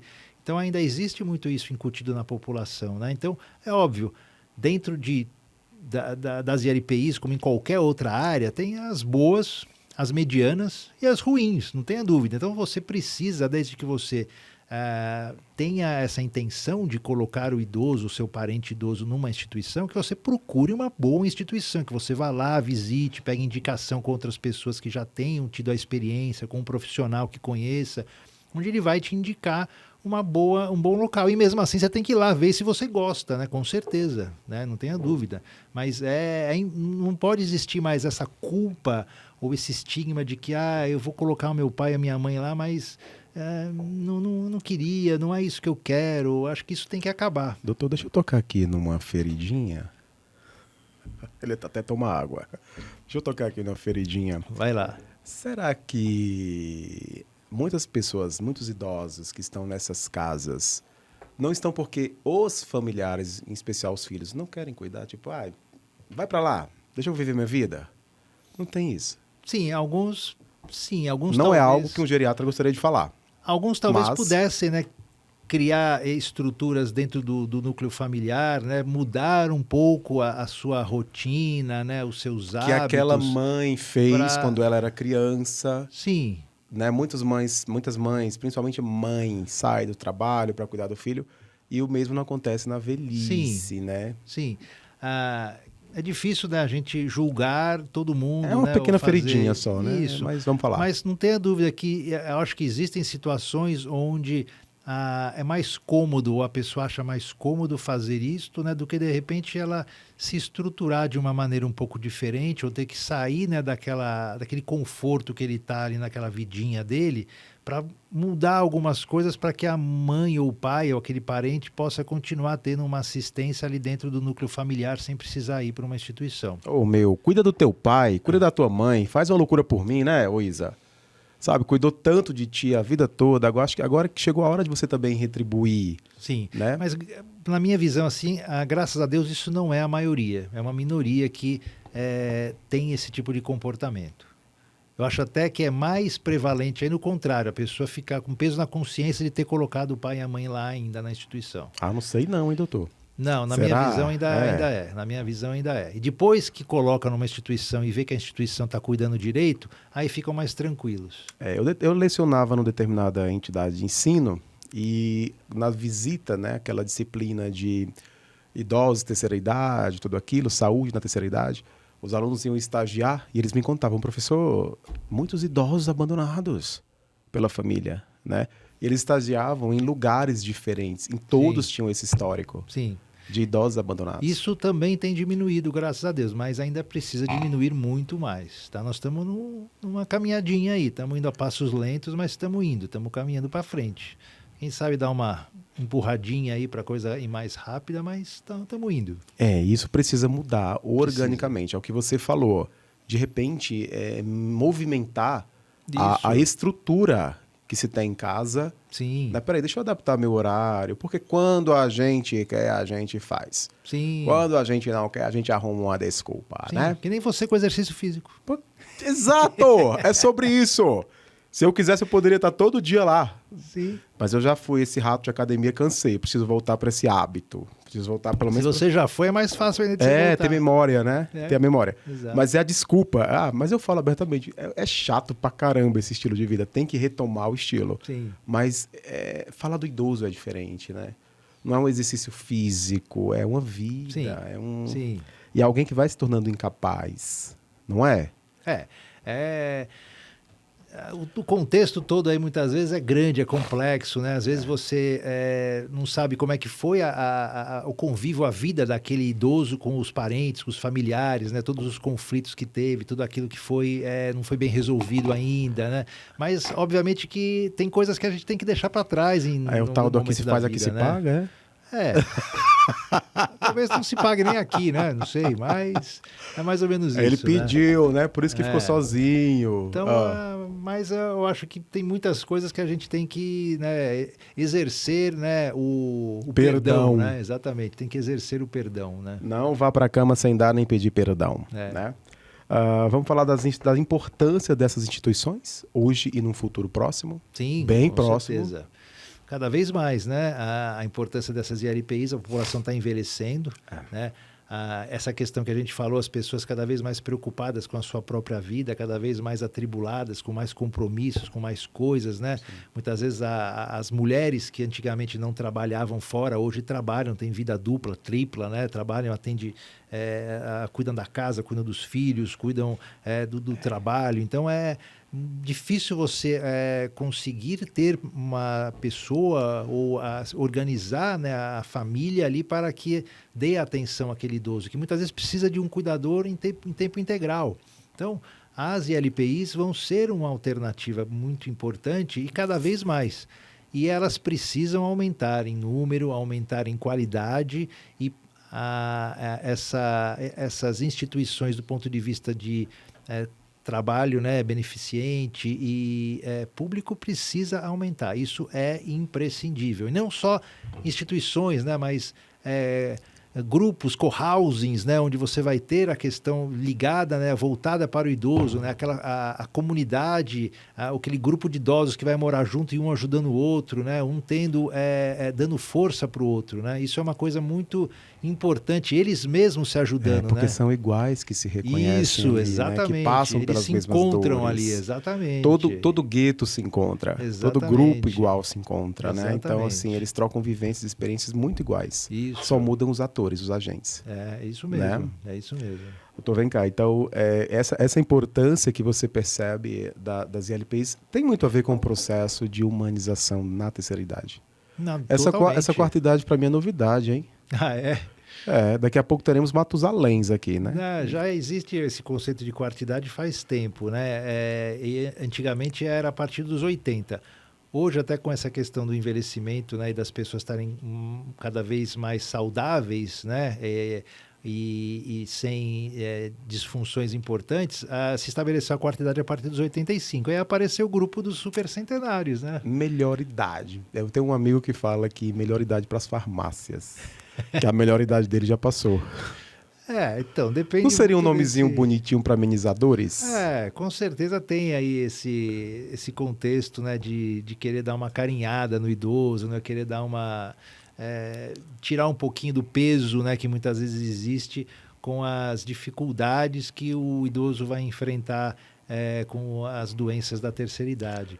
Mas eu acho que por mais que você tenha dificuldades, por mais que você tenha limitações, por mais que você tenha problemas, você tem sempre que ter um olhar positivo, um olhar motivador para a sua vida e para o seu futuro. Eu acho que a gente não pode nunca só olhar o lado ruim ou o lado negativo. Quanto mais você fizer isso, mais difícil vai ser de você conseguir melhorar, de você conseguir responder melhor ao tratamento, inclusive, né? Porque existe muito ser humano chato. E existe Sim. idoso chato pra caramba. Sim, como em qualquer, né, qualquer idade, em qualquer lugar. Não tem, Não, a mas tem dúvida, idoso né? chato pra caramba. O idoso, normalmente, uma coisa que a gente Ele vai ficando muito percebe mais impaciente, muito mais... Isso. Ele vai perdendo a resiliência, né? A resiliência Ele vai dele vai ficando sem perdendo. saco mesmo, Então ele sem vai, paciência. isso, ele acaba não tendo paciência para nada, né? Então ele vai ficando muito mais irritado, Por muito mais qualquer coisa. teimoso, né? Teimoso.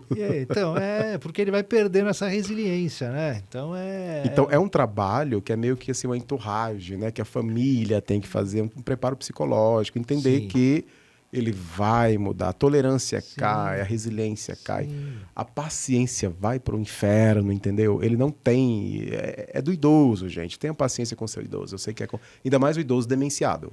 Não tenha dúvida. Aí a coisa amplifica muito mais. Ele né? fica muito mais impaciente. Sim, exatamente. Porque aí ele perde um pouco também todo aquele senso, né, que ele precisa ter de tem coisas que eu não posso fazer, tem coisas que eu não posso falar, é melhor eu ficar quieto aqui, né? Então, com a demência, ele vai perdendo tudo isso, vai sendo muito mais instinto, né? E ele vai só, né, acontecer alguma coisa que ele não gostou, ele fala, E, ele doutor, faz. vamos falar aqui uma coisa. Deixa eu falar baixinho aqui, que ninguém me ouça agora, viu, Isa? Os idosos, os homens, né? Eles vão ficando meio safadinhos, né? Com as meninas, as técnicas de enfermagem. Ali. Então, isso é... Ou é porque eles sempre foram, agora eles podem mostrar? Não, isso é um distúrbio que pode acontecer, né, pelo próprio transtorno cognitivo, né? O próprio transtorno cognitivo pode levar ser um a isso. distúrbio? Pode. Pega Pode. numa técnica de enfermagem, não sei o quê. Isso. dadadada. Tem também a questão... Que distúrbio seria esse? Então, a demência frontotemporal, por exemplo... Para você, cuidador de idosos, É uma hein? demência que tem mais probabilidade de desencadear essas compulsões ou esses distúrbios ligados à questão sexual. Ah, é? Sim, por causa dessas alterações de comportamento que ela provoca, né? Então, isso é doença, né? Então, se existem essas compulsões, esses excessos, isso tem a ver com alguma questão de doença. Você já deve ter sabido muito de relatos parecidos com esses, né? De Sim. técnicas de enfermagem nas Sim. casas, que eles Sim, pegam. sim. Que... E aí a gente tem que medicar, a gente tem que ver se não tem algum remédio, alguma medicação que esteja também provocando isso ou exacerbando isso. Até a questão do próprio... da própria situação ali dele, dentro da casa de repouso, muitas vezes precisa ser mudada. Então, às vezes, ele está tendo algum problema com algum companheiro ali dentro da casa. E eles que tá... xingam, isso. né, também. Então, tudo isso precisa ser bem avaliado. Eles xingam pra caramba. Se existe isso, tem alguma coisa que está provocando esse problema. Não é inerente só do idoso, né? Dessa questão dele... ele já era uma pessoa meio saidinha quando era jovem, continua quando idoso. Não. Ó, você, cuidador de idosos, cuidadora de idosos, tá? Tenha paciência com o seu Adolfo, o seu idoso, tá? Quando ele tá meio safadinho aí com você, tenha paciência, porque o doutor tá explicando que pode ser um distúrbio. Isso, e sempre, né, percebeu isso, tem que comunicar à família, comunicar o médico, né, para tomar providências para resolver o problema. Vai brigar com o seu Adolfo, tá? Por favor. Ele tá com distúrbio, tem que comunicar ao geriatra e à família. É isso, doutor? Isso mesmo, exatamente. Tem que entender o contexto que está provocando aquele distúrbio, não tenha dúvida. Dá vontade de dar uma chamada no seu Adolfo? Dá, mas não faça. Não faça. Vamos entrar aqui, doutor, num assunto também interessante. O que a cannabis tem que fazer aqui, hein? Por Cannabis quê? medicinal. O que ela está fazendo no assunto geriatria, nutrologia, mas muito mais geriatria? O que é? Então, a cannabis, ela é uma planta, né? É uma erva. Sem o alucinógeno, né? Tem isso, né? Explica isso pra gente, então, por favor. A cannabis é a planta. popular maconha, né? Que todo mundo fala, todo mundo conhece como uma droga psicoativa e que é usada recreativamente para as pessoas terem barato, né? As Ficarem muito pessoas loucas. fumam isso. Então, a planta, ela já... muitos e muitos séculos atrás, ela já era usada, né, pelos índios, né, e pelas pessoas que conheciam a natureza como uma planta para tratamento de várias questões de doença. Ela já era usada para isso. Só que depois, com o passar dos anos, se descobriu, né, a psicoatividade dela e se começou a fazer uso dela recreativamente como droga para te gerar prazer, te gerar alucinação. Ela foi proibida, os estudos pararam e não se retomou mais. Em 2002, se descobriu dentro do nosso corpo o que se denominou o sistema endocannabinoide. O que é isso? Um grupo de substâncias, né, que se descobriu, e não se sabia até então, que atuam no organismo inteiro e que fazem parte de um processo de regulação do sistema nervoso autonômico, de produção de neurotransmissores, de modulação do nosso sistema imunológico, entre outras coisas. Então, elas têm uma interferência muito grande em várias coisas cruciais para a nossa vida. E duas dessas substâncias que fazem parte desse sistema são muito parecidas quimicamente, com a estrutura química é muito parecida com o CBD, que é o canabidiol, que é uma substância muito encontrada dentro da planta cannabis, e uma outra muito parecida com o THC, que é o tetraidrocannabinol, que é uma outra substância presente na planta e que é o princípio, né, que é a substância que dá psicoatividade à planta. Então, a gente tem dentro do nosso corpo uma substância que é extremamente parecida com o THC. Só que... Quando que isso foi descoberto? Em 2002. Por que, meu Deus? Quem foi mexer nisso? Como que pensaram nisso? Estava tão quieto isso. A ciência vai descobrindo Mas coisas. isso também abriu uma porteira aí pro negócio da maconha? Fala a verdade. E, de uma certa maneira, foi bom, porque a planta, ela é uma planta... Depois que se retomou os estudos, né, cada vez mais foram estudando as propriedades medicinais da cannabis. E uma das coisas que ela começou a ser usada de uma maneira mais importante para tratamento de crises convulsivas. Então, muitas pessoas, né, que tinham quadros epiléticos gravíssimos, que tomavam muitos anticonvulsivantes e continuavam tendo convulsões 10 por hora, 20 por hora. A partir do momento que você introduziu um tratamento com a cannabis, isso melhorou muito, né? Então, teve muitos pacientes que pararam, né, com os anticonvulsivantes ou diminuíram muito o uso dos anticonvulsivantes alopáticos tradicionais e entraram e estão usando a cannabis com uma boa resposta. Aí isso começou a se proliferar ou começou a se amplificar para outras situações, né? E hoje a gente usa a cannabis também para ajudar a tratamento das doenças neurocognitivas, então para tratamento de doença de Alzheimer, para Parkinson, ela ajuda muito em algumas situações. Para tratamento de dor crônica, ela é outro potente, poderoso, né, auxiliar. Né? Peraí, presta atenção, pessoal. O que o Dr. Paulo está falando não é sobre maconha, tá? Isso é importante, é sobre cannabis. Isso. Essa planta sem alucinógenos. A cannabis medicinal, ela não tem... A única coisa em comum que ela tem com a maconha fumada de uso recreativo é que eles derivam da mesma planta, mas são coisas completamente diferentes, né? Com usos completamente diferentes. Então, a cannabis medicinal ela é tomada, né? Você usa ela basicamente como um óleo. Hoje já existem cápsulas, né, que você pode usar também, mas ela contém um óleo dentro, onde a maior parte das vezes, o que vai acontecer? Para ela fazer um bom efeito terapêutico, ela precisa conter todas as substâncias que tem na planta. E a gente sabe hoje, talvez tenha até mais, a gente sabe hoje que existem mais de 400 substâncias presentes na planta e que cada uma delas tem um efeito que a gente chama de comitiva, entourage. Então, cada uma vai potencializar o efeito da outra e muitas vezes anular um efeito ruim que a outra tem. Por exemplo, o THC, que tem efeito psicoativo, esse efeito psicoativo é anulado de uma maneira significativa pelo CBD. Então, se você usa um produto de cannabis medicinal que tenha THC, você automaticamente usa também o CBD junto, que vai anular esse processo de psicoatividade do THC e vai manter os efeitos terapêuticos que o THC tem. Que ele tem inúmeros efeitos terapêuticos. O THC é um deles, mas estudados, que já se usava lá no começo do início quando a cannabis voltou a ser usada, é como antiemético para os quadros de pacientes com câncer que faziam quimioterapia. O THC, ele talvez seja uma das coisas que mais efeito tem para diminuir os vômitos, as náuseas da quimioterapia dos pacientes com câncer.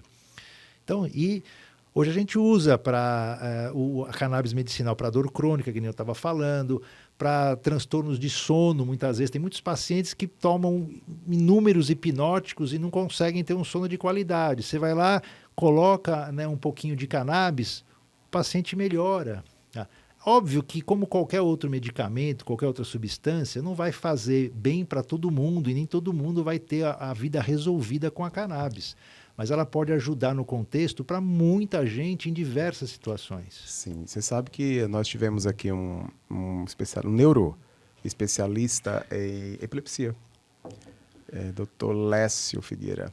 Abraço, Dr. Lécio. E o que nós falamos foi, quando ele entrou no assunto cannabis, por que os pacientes vão no consultório, doutor, eu quero tratar com maconha?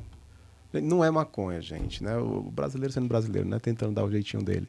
Então, assim, não é maconha, é outra coisa. Não é sobre uso recreacional, não é para dar um barato, não. É tratamento. Agora, por que a cannabis no Brasil é tão demonizada? Talvez um dos problemas seja justamente essa questão das pessoas relacionarem, né, com o uso recreativo, né, com aquela maconha que é usada para a pessoa fumar, né, com a contravenção, né, com o tráfico, com todas essas coisas. Então, muitas vezes fica difícil a pessoa distinguir, né, a pessoa separar o que é uma coisa e o que é outra coisa. E isso também dentro até do próprio meio político, onde você depende muitas vezes de aprovações, né, para poder ter estudo, para poder ter liberação de uso.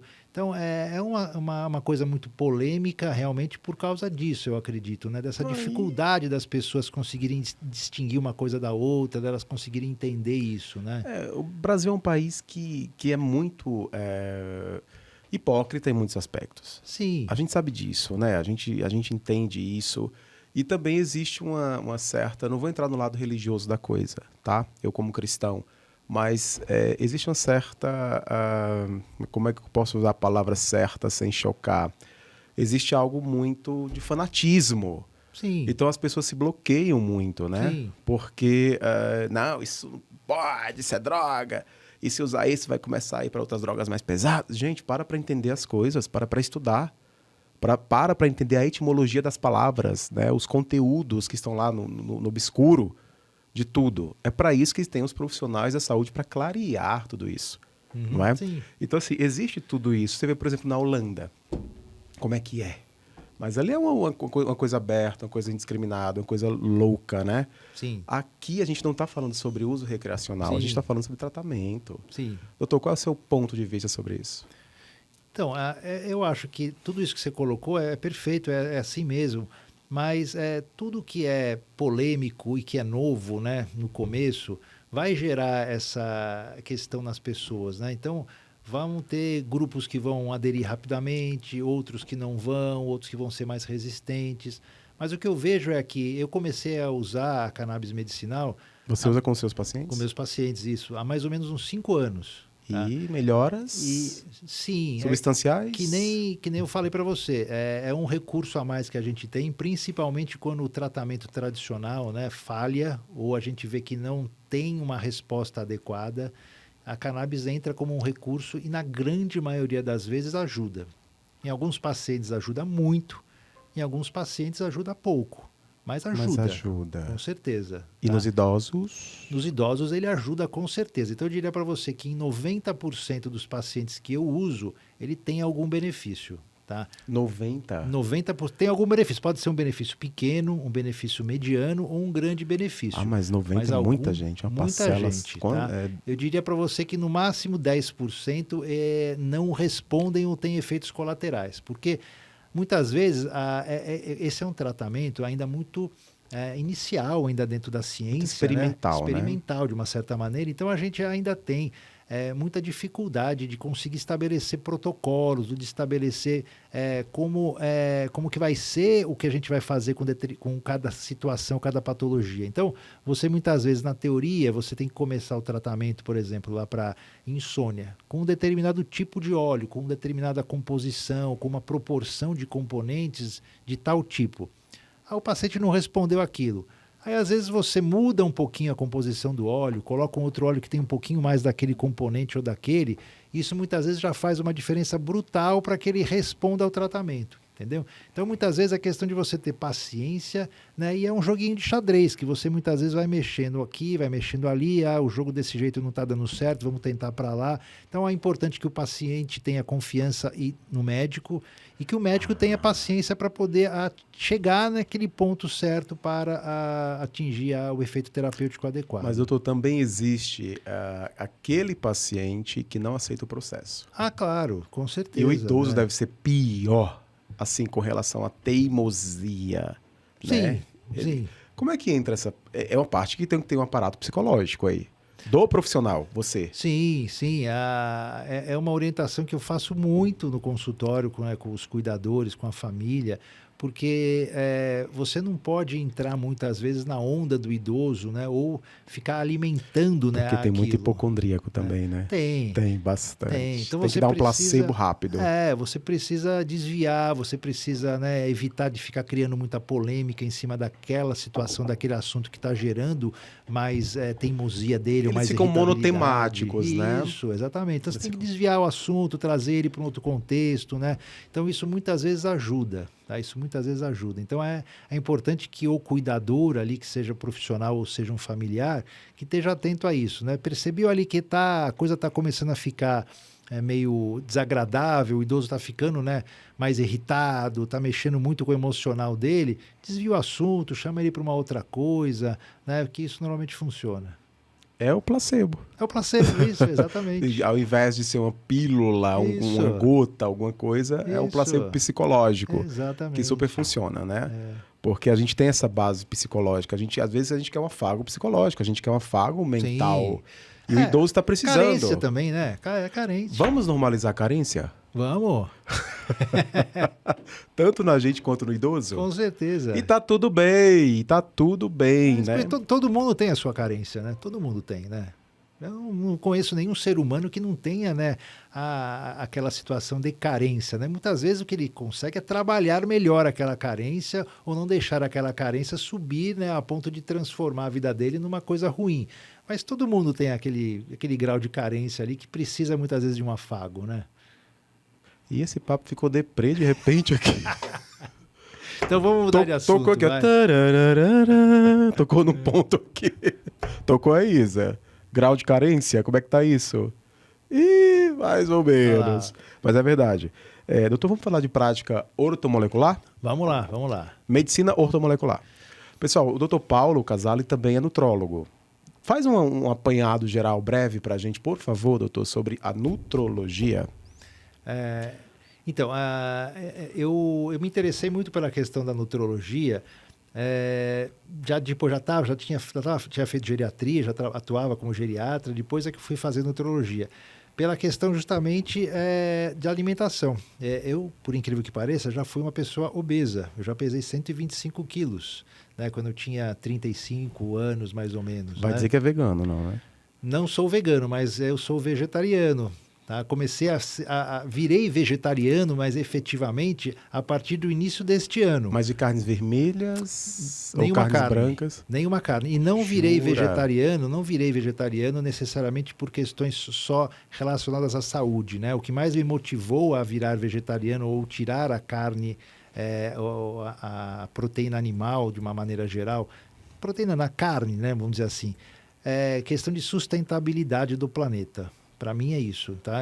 Não vou entrar necessariamente nesse assunto. Vamos. Tá? Eu achei interessante. Tá? Mas por causa disso, eu assisti 2 vídeos no Netflix. Peraí, sustentabilidade do planeta. Tá falando de quê? Morte dos animais? Não só a morte dos animais, mas como toda a infraestrutura que é criada para a criação desses animais e principalmente para a pesca. Tem um documentário no Netflix chamado Sea Experience. Se você tiver a oportunidade, veja. É é um documentário que algumas vezes parece ter algumas coisas sensacionalistas, mas a grande maioria daquilo que está no documentário é muito real e muito impactante para a gente, entendeu? Tá, então você parou de comer carnes por uma questão muito mais... Ecológica do que necessariamente de saúde. Acho chique isso. Tá? Mas com Acho certeza legal. existem questões relacionadas à saúde para isso sim, principalmente depois que eu estudei muito a microbiota intestinal. Você sabe que eu tentei ser vegano uma vez? Eu fui vegano por um dia. Achei muito trabalhoso. É gostoso, É mas é trabalhoso. É tritura, é passa, trabalhoso. é não sei o quê. E uma coisa importante é que eu acho que deve ficar claro, se você tem intenção de ser vegano, né, principalmente, ou até vegetariano, excluindo carnes, né? Eu sou ovo vegetariano, eu como ovos, né? É importante você consultar um profissional da saúde, ou um nutrólogo, ou uma nutricionista, um nutricionista, né, para te orientar e te ajudar na elaboração de um vegetariano. cardápio. Você tira a sua fonte de proteína dos ovos. Tiro minha fonte de proteína basicamente dos vegetais. Existem Tá. muitos vegetais que são riquíssimos em proteína, né? Então, de vez em quando, uma picanha com sal grosso não te faz falta, não. É só entre nós. Eu sempre gostei muito de carne, mas Aquela sal grosso ali, ó. por todas essas questões que eu te falei, eu optei por não comer carne e estou extremamente satisfeito com isso. Mas não perguntei isso. Eu perguntei se não dá vontade. Dá, mas eu já coloco ela de lado rapidinho, penso em outra coisa. Não vai pra picanha, não vai pra vou, carne. não vou. Como eu te falei, eu tô nessa linha vegetariana, ovo vegetariana. Há quanto tempo? Desde o início do ano, faz pouco tempo. Eu já comia pouca carne antes, bem eventualmente comia carne, não era uma pessoa carnívora, assim, de fazer churrasco todo final de semana, de comer carne em casa todo dia, comia pouco. Mas a partir do início desse ano eu resolvi realmente radicalizar um pouquinho mais nesse Não sentido. só pela matança dos animais, aquilo Não, tudo não é só por ecologia, isso. mas aquilo apodrece muito dentro, Isso, né? então, A pela questão do carne. microbioma intestinal, né? Depois de estudar bastante isso, dentro até da nutrologia, Olha lá, você que está pensando em ser vegetariano, vegano, mudar os hábitos aí. eu entendi que a carne em excesso, principalmente, né? Ela não faz muito bem, ela desequilibra muito a nossa microbiota intestinal, né? Então, o que mais faz bem para manter, né, a nossa microbiota intestinal saudável são os vegetais, né? A tal da plant-based diet, né? Que hoje se fala muito, né? Plant-based, o que você faz? Você fala, eu sou plant-based diet, né? Então, dieta baseada em plantas, né? Em vegetais. Então, os vegetais, principalmente os vegetais, né? Os carboidratos complexos, né? Que são ricos em fibras. Peraí, é uma dieta baseada à base de plantas, vegetais, somente isto? Isso é o que vai ajudar mais na sua saúde intestinal. Ah, cara, mas isso parece horrível. Não é horrível não, é um ótimo. Não, uma salada é gostosa, não, tal. não só salada. Saladas, né? legumes, mas tudo. e entra todos os quentes, né? Então entra o arroz, o feijão, entra você fazer lá uma berinjela, por exemplo, bem temperada, né? Colocar lá, eu pelo menos gosto daquela berinjelinha que você pica uma cebolinha, coloca uma uvinha passa junto, né, tal. Isso fica uma delícia. A berinjela, né? E uva passa, doutor. Isso é uma delícia.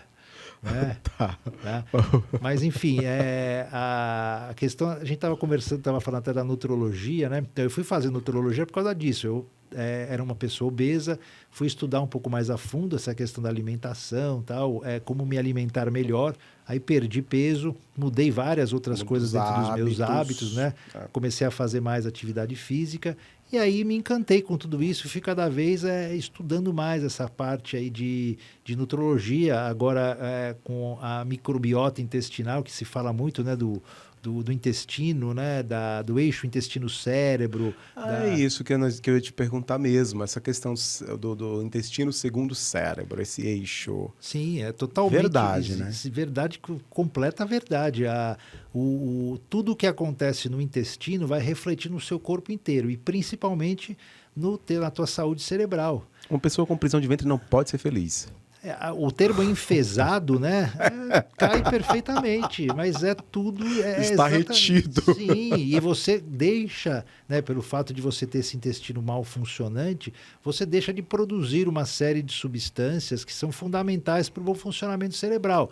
Alguns neurotransmissores são produzidos quase que totalmente no nosso trato digestivo. As bactérias amigas, elas que produzem, que estimulam a produção de serotonina, por exemplo. Serotonina que é o neurotransmissor mais importante para os Alegria. quadros disso, de depressão.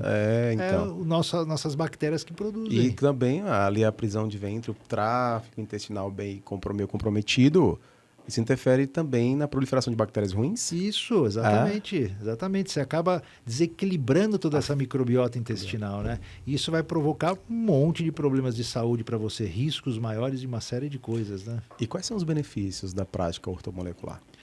Então, a prática ortomolecular, ela entrou no meu contexto, né, de atendimento, de medicina, há alguns anos, porque eu me encantei bastante com a proposta deles de enxergar a saúde um pouco mais a fundo do que a medicina tradicional, na questão de você estudar mais a bioquímica, né, que está relacionada com a saúde e com a doença, as alterações bioquímicas que ocorrem na célula quando a pessoa está desenvolvendo uma doença. E isso é muito mais precoce do que os sintomas. Então você já pode detectar alterações bioquímicas muito antes dos sintomas aparecerem. E aí fica muito mais fácil você corrigir, a pessoa melhorar e não deixar, vamos dizer assim, sequelas ou problemas mais permanentes para ela, né? É que a gente só cuida quando dói, né? Exatamente. Por isso a necessidade da gente estimular, da gente orientar as pessoas para a prevenção. A prevenção é isso, né? Você tem que olhar para a coisa antes da coisa acontecer. É impressionante. E você sabe, doutor, que não sei se você concorda, mas nós homens somos mais negligentes. Não tenha dúvida, não tenha dúvida. O homem no meu consultório, em 90% das vezes, ele só vai quando ele é levado pela esposa ou pelos filhos. Novembro Azul agora é um horror para eles. É um horror, exatamente. É um preconceito tremendo, né? Pela questão aí do toque retal, né? O exame da próstata. Então é muito triste ainda a gente ter que falar sobre essas questões, esse preconceito ridículo, né, que os homens ainda têm em relação a isso. Né? Amigo, querido, olha só, queridão, a tua macheza não tá lá não, filho. Vai em paz, tá? É outra coisa, é outro departamento. Não vai com medo não, segura na mão de Deus e vai. Sim, com certeza. Vai fazer, vai cuidar da vida. É muito forte. Sim, muito. Parece muito. que deixa de ser homem. E ainda mais, né, na população um pouco menos esclarecida, né? As pessoas que vêm... A minha cultura cearense, cultura machista, lampiânica. Exatamente. Aquela cultura nordestina. Isso né? É muito enraizado isso ainda. É encrostado já, é absurdo. Sim. E é um exame simples, é um exame que não tem custo, né? Não, doutor, peraí, vamos lá, vamos ser sinceros. Nunca fiz, mas não deve ser tão simples. Simples, é um exame tranquilo, é um exame simples, né? Vamos fazer o PSA? O PSA... Vamos ficar no PSA? Não pode. Então, o PSA, ele é um ótimo indicador para te ajudar, mas se você, né, fizer um bom toque retal, né, tiver um médico que faça um bom toque retal, é a maneira mais correta e mais fidedigna, confiável de você detectar alguma alteração. Então tente fazer próstata. Associado o PSA e o toque. O ideal é fazer. Não é só se der alteração no PSA. Não, o ideal é fazer. Infelizmente, até pela questão desse preconceito das pessoas e até do comodismo, muitas vezes, do profissional, cada vez tem se deixado mais de lado o toque retal, o que é um erro. Tá? A pessoa se baseia a fazer ultrassom, fazer o PSA, mas o toque retal é extremamente importante. É que eu do lado de cá eu entendo o que se passa, né? Mas aí do lado de lá é o mais importante. É o mais importante, com certeza. Então associar sim ao PSA, ao toque, porque de repente algumas anormalidades podem ser percebidas só no toque? Sim, exatamente. E não na ultrassom e não no... Isso, exatamente, tá? Talvez aí, se você partir para uma ressonância da próstata, você consiga ter uma acurácia boa também, mas você não vai fazer ressonância magnética na população inteira, você não vai pedir ressonância para todo mundo, isso seria um custo absurdo e que não teria sentido. O toque é tão mais simples. Muito mais simples, muito mais tranquilo, barato, rápido e resolve o problema, entendeu? Esse é o mais importante, você associar o PSA, que é um exame de sangue também simples, com o toque e eventualmente o ultrassom, que é um exame de imagem mais tranquilo também. Fiquei aqui meio reflexivo, agora já vou começar a me preparar. Então. Para este momento. Precisa. Está chegando. Vamos tomar água? Vamos embora. Vamos tomar A água é bom. Tomar uma aguinha é importante. Então tá, quais são os princípios dessa abordagem, da prática, e como é que você utiliza no seu consultório? Então, ela é muito baseada nessa questão de você avaliar a bioquímica da célula, né? Eles foram os estudiosos, né, dessa área dita ortomolecular. Ortomolecular é um nome, né, uma palavra que vem do grego, né, que orto seria a correção da molécula, né? Ortomolecular, corrigir a molécula. E a gente traduziu isso para a correção do funcionamento celular. E eles vieram com o conceito de radicais livres. Foram eles que introduziram o conceito de radicais livres de estresse oxidativo, que hoje é extremamente falado e relacionado com quase todas as doenças degenerativas. Que é o estresse que você está falando? Estresse oxidativo é uma situação que o corpo reage ao excesso de aparecimento dos radicais livres, ou de contato com esses radicais livres. Que tem a ver com alimentação, com... Isso tem a ver com alimentação, com toxinas, né, que estão na alimentação, que vêm dos aditivos químicos. Refrigerantezinho. Refrigerante, pelo amor de Deus, né? Refrigerante é... Mas nem um zero, assim. Olha, se eu for te falar uma coisa, que o refrigerante zero, a única diferença que ele tem é o açúcar, mas em compensação ele tem quilos de adoçante, e os adoçantes, eles não são aquela maravilha, né? E também, normalmente a maior parte dos adoçantes são amargos. Então, para tirar aquele amargor que o adoçante deixaria no refrigerante, eles colocam um monte de sal no refrigerante. Então, o refrigerante diet, principalmente o zero, é lotado de sal. Mas, doutor, não tem a ver com a quantidade que você toma? Porque você toma uma latinha pequena... Não, nada. Refrigerante é uma coisa que não dá para a gente tolerar nem uma latinha. Refrigerante, eu diria para você que refrigerante e salsicha são duas coisas assim que deveriam ser abolidas da face da terra, que não tem absolutamente nada que a gente possa tirar de proveito disso. A salsicha é terrível, né? Terrível. Mas aí, doutor, entra aquela questão. Muitas pessoas não conseguem acessar a carne, o frango mesmo, qualquer coisa. Por conta de uma questão financeira, e se você botar na balança que é bem mais barato, esses embutidos, sim, na mesa do brasileiro é o que cabe, às vezes. Vai ficar com fome? Não, até diria para você que mais importante, de repente, do que escolher, né, uma coisa que vai fazer mais mal do que bem, escolhe uma coisa que vai ser um pouquinho mais saudável, mas de repente come em menor quantidade. Ou troca uma salsicha por uma linguiça, que não vai ser nenhuma troca ótima. Absurda também de preço, não vai ser tão absurdo. Isso, não vai também, a linguiça não é nada assim, é um alimento ótimo. Não, também mas não é um menos alimento, mas é menos ruim do que a salsicha, por exemplo. Salsicha é tudo de ruim, né? É muito, não tem nada de que preste ali dentro. Aí você toma come aquela salsicha com aquele refri bem gelado. Isso. Beleza. Tá tudo certo, tá né? Tudo nosso. Doutor, vem cá, vamos falar aqui sobre mitos e verdades? Vamos lá. A gente sempre encerra aqui a gente faz uma parte aqui no Pod Mental Mais de mitos e verdades. São mitos, são verdades, são questões que as pessoas têm, que tá meio que no inconsciente coletivo, sabe? Vamos começar aqui. O ímpeto sexual pode diminuir com o envelhecimento? Pode diminuir, sim, mas cessar nunca, tá? Então, se você não Cessar nunca. Então, a pessoa, ela faz parte, né, da fisiologia, da biologia. Faz parte, né? Então, obviamente que a maneira como isso vai se dar, a frequência com que isso vai se dar, vão ser completamente diferentes, mas vai fazer parte, né, do contexto todo da vida daquele idoso, né, a questão sexual, não tenha dúvida. Você sabe que eu acho que o sexo é um negócio extremamente superestimado? Agora eu vou citar mais uma vez a pensadora Desi Gonçalves, né? É uma mão de obra. Ela dizia isso. É uma mão de obra, é uma trabalheira, né? Eu acho o sexo muito... Eu digo assim, sexo é coisa de adolescente. Adulto quer boleto pago. É outra preocupação. A gente para de ver o sexo como quantidade. É qualidade. Sim, exatamente. É isso. É qualidade, isso, entendeu? Exatamente. O idoso, por exemplo, pode ter lá uma intimidade ou uma relação sexual que nem muitas vezes tem um ato sexual em si, mas vai ter uma intimidade maior ali com a companheira dele. uma vez no ano que seja. É porque também... Mas ele vai ter ali alguma coisa que vai gerar Motivar. isso, exatamente. É porque também para o idoso, né, demora para a ponteira do relógio chegar a meio-dia, né? Sim, exatamente. Já não sobe mais com a mesma... Não chega lá. O contexto é outro, completamente outro, diferente. É muito mais afetivo. Sim, mas se aquele idoso ele é saudável, isso vai fazer parte do contexto da vida dele, com certeza. E aí temos aquelas questões, né? Que mais uma vez entra o contexto social.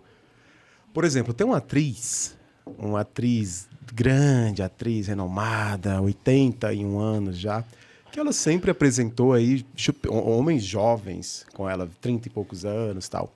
E as pessoas, por que essa mulher quer com esse cara e tal? Sim, ela também tem libido, ela tem um interesse sexual e ótimo, só que por ser uma mulher de 80 anos, ela é demonizada por essa atitude. É o que eu te falei no início do episódio, né? É como se, vem cá, já deu, já foi, devolve, confisca, arranca. Tem mais direito não, filha. Sim. Não é tipo isso a sensação? E eu acho também que, às vezes, entra outras coisas aí nessa questão, né? A pessoa tentar melhorar a autoestima, se autoafirmar de alguma maneira, né? De estar junto com uma pessoa mais jovem, né? Então, ou homem e mulher e homem, vice-versa. Exatamente. Não interessa. Tem uma coisa que traz uma coisa da virilidade, da jovialidade. Exatamente. Mas são tempos diferentes. Claro, não tenha dúvida. São tempos completamente diferentes. Mas é aquilo que nós falamos e vamos voltar nessa tecla. Deixem os idosos terem a vida sexual ativa, terem prazer, terem seus companheiros. Entenda isso. Do jeito deles, da maneira que eles quiserem, que eles acharem mais saudável para eles, não tenha dúvida. É sobre isso. Conforme as pessoas envelhecem, elas esquecem mais as coisas.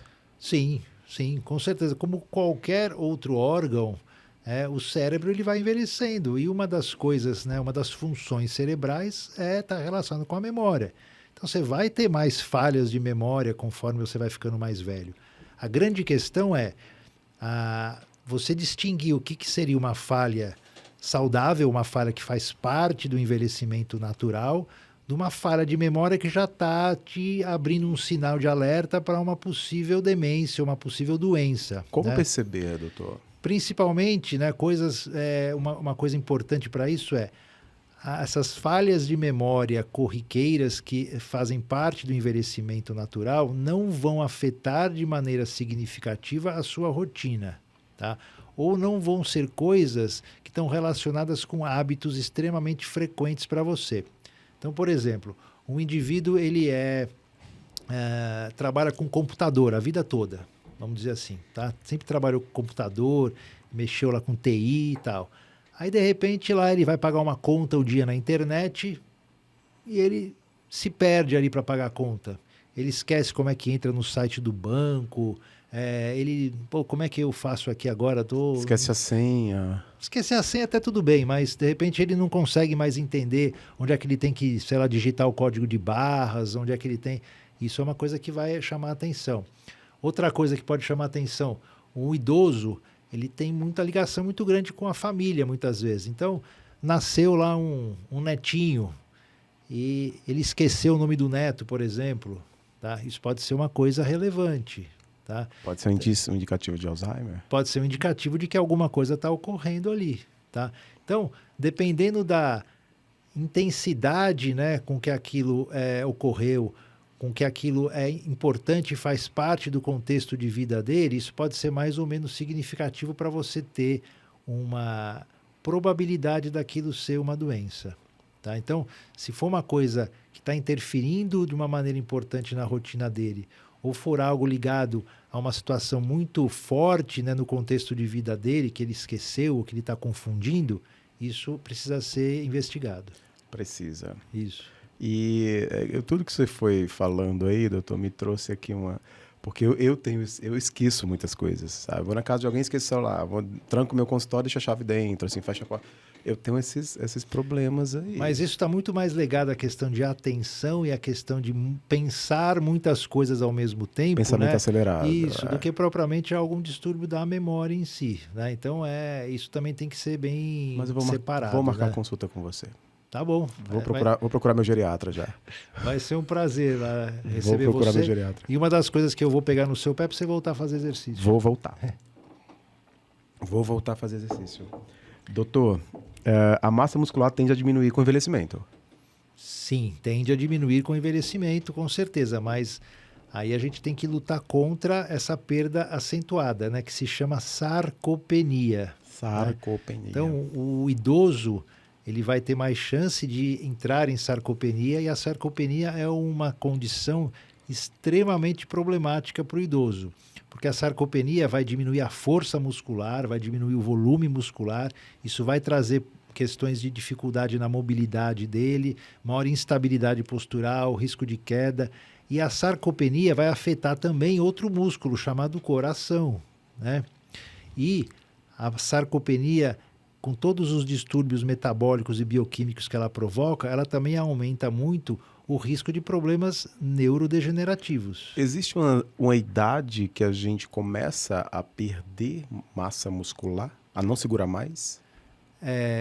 Normalmente, a partir desse momento aí que eu falei para você no começo da nossa 40. conversa, 35, 40 anos, isso já começa a acontecer. Você fazendo, né, uma boa alimentação, tendo bons hábitos de vida, né, com exercício físico, Mas tende a sono, perder a partir dos 35. isso, você consegue Reverter um pouco. reverter ou desacelerar essa Desacelerar. perda, né? Então, uma perda que seria de 1, 2% ao ano vai ser de 0,5%, tá? Então, você consegue reverter ou diminuir bastante essa velocidade de perda, com certeza. Isso é comuníssimo, né? Comuníssimo, comuníssimo. E é uma coisa que as pessoas começaram, né? A própria ciência mesmo começou a prestar mais atenção de alguns anos para cá. Tá? Então, esse termo sarcopenia não é um termo muito antigo. Eu, por exemplo, na época que eu fiz minha especialização em geriatria, era um termo que estava começando a ser investigado, a ser avaliado, a ser nomenclaturado. Isso, né, há 20 e tantos anos atrás, 30 anos atrás. Então, isso não é uma coisa muito antiga dentro da medicina, né? Doutor, vamos lá. É verdade que existe o cheiro do velho? Existe isso?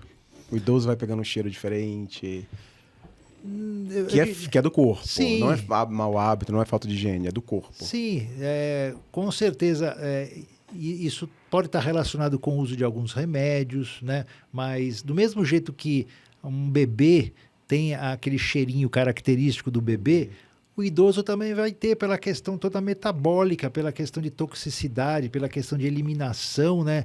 Existe isso, existe. o cheiro. Ele começa com alguma idade específica?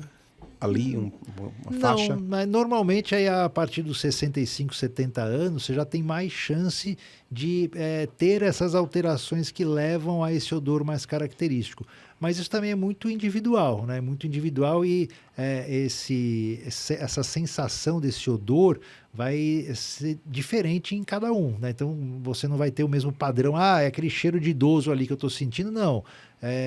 Vão ter situações diferentes. Então, você pode ter 2 idosos de 80 anos aqui, e cada um vai ter, né, exalar, né, um odor característico dele. Pessoal, eu perguntei cheiro de velho, coloquei aspas aqui, porque é como as pessoas colocam, né? Isso as pessoas falam assim, é senso comum. Sim. Existe o cheiro do velho, o cheiro de... Não, o idoso É realmente uma coisa muito tem... sutil, né? E que está relacionado com todo o processo de envelhecimento mesmo, e todo esse processo de mudança metabólica dentro do contexto da saúde dele.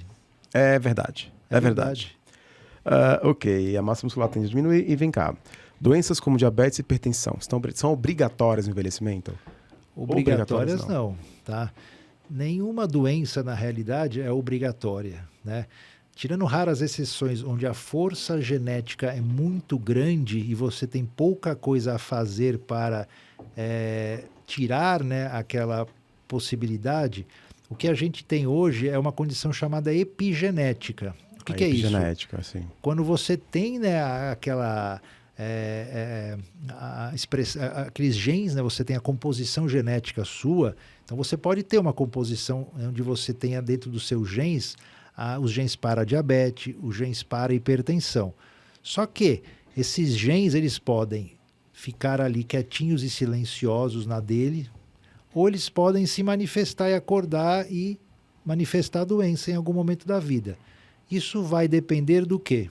Basicamente dos seus hábitos de vida, como você leva a sua vida e o que você faz para estimular ou não esses genes. Então, se você tem genes para diabetes e você desde cedo cuida da sua alimentação, faz exercício físico, mantém o seu peso, você pode não não acordar esses genes e não manifestar o diabetes, ou se for manifestar, vai manifestar ele lá com 80 anos. Você sabe que você me lembrou, agora eu lembrei de um cara, um médico também, é meio polêmico isso aqui, hein?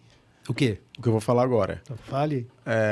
Que ele falou o seguinte, contrariando toda essa narrativa sobre exercício físico. Eu achei isso de um absurdo. Eu me interessei para entender. Que ele falou que nós nascemos e o coração tem um prazo de validade, mais ou menos isso, né, com as minhas palavras, e que ele vai bater tantas vezes durante a sua vida. Quando você... Não sei se vocês viram isso. Você viu, Isadora? Não. Quando você faz muito exercício físico, você acelera muito o coração, você diminui os batimentos. Eu não sei. Eu gostei da fala dele, queria entender, queria marcar uma consulta, porque eu me afinei com esse médico aí, entendeu? Que é contra o exercício físico, ele é meio contra. Eu achei estranho essa fala, não sei se foi piada, qualquer coisa assim. Eu desconheço esse tipo de situação. Eu sei que o exercício físico, até pelo contrário, a maior parte dos trabalhos mostram que se você tiver uma boa estimulação cardíaca com atividade física, você até melhora muito mais a saúde do seu coração e, consequentemente, você vai fazer ele bater durante muito mais anos, né? Então, eu achei muito interessante o que ele falou, mas assim, não tem base científica. Não. Tá, realmente mas eu não. me interessei, eu gostei Achei meu médico. Você já ia se confortar ali para falar, poxa, não preciso... Ele vai bater tanto tempo e deixa ele aqui, não vou diminuir. Eu não sei. Achei estranho. Eu realmente desconheço esse tipo de coisa que ele falou. O meu conhecimento, que eu sei é isso, que o exercício físico, em todos os trabalhos que a gente vê, que a gente lê, é que ele ajuda muito na saúde do coração, com certeza. Não vamos deixar o Dr. Paulo na saia justa, por favor, não faça isso. Mas é algo que eu achei interessante, sabe? Contrariando essa narrativa toda, mas que não faz o menor sentido. A gente sabe que não. Alimentação, exercício, isso é tudo. Isso é a base. É a base, é o mais importante. Sim. Doutor, conta aqui pra gente sobre você, sobre a sua clínica, sobre o seu espaço. Deixa aqui suas redes sociais pra gente, quem quiser conhecer você. Tá. Então, eu tenho uma clínica onde eu atendo, né? Eu faço atendimento em geriatria, em nutrologia. Na realidade, eu faço uma abordagem bastante integrativa, bastante holística do paciente, né? Eu sempre gostei disso.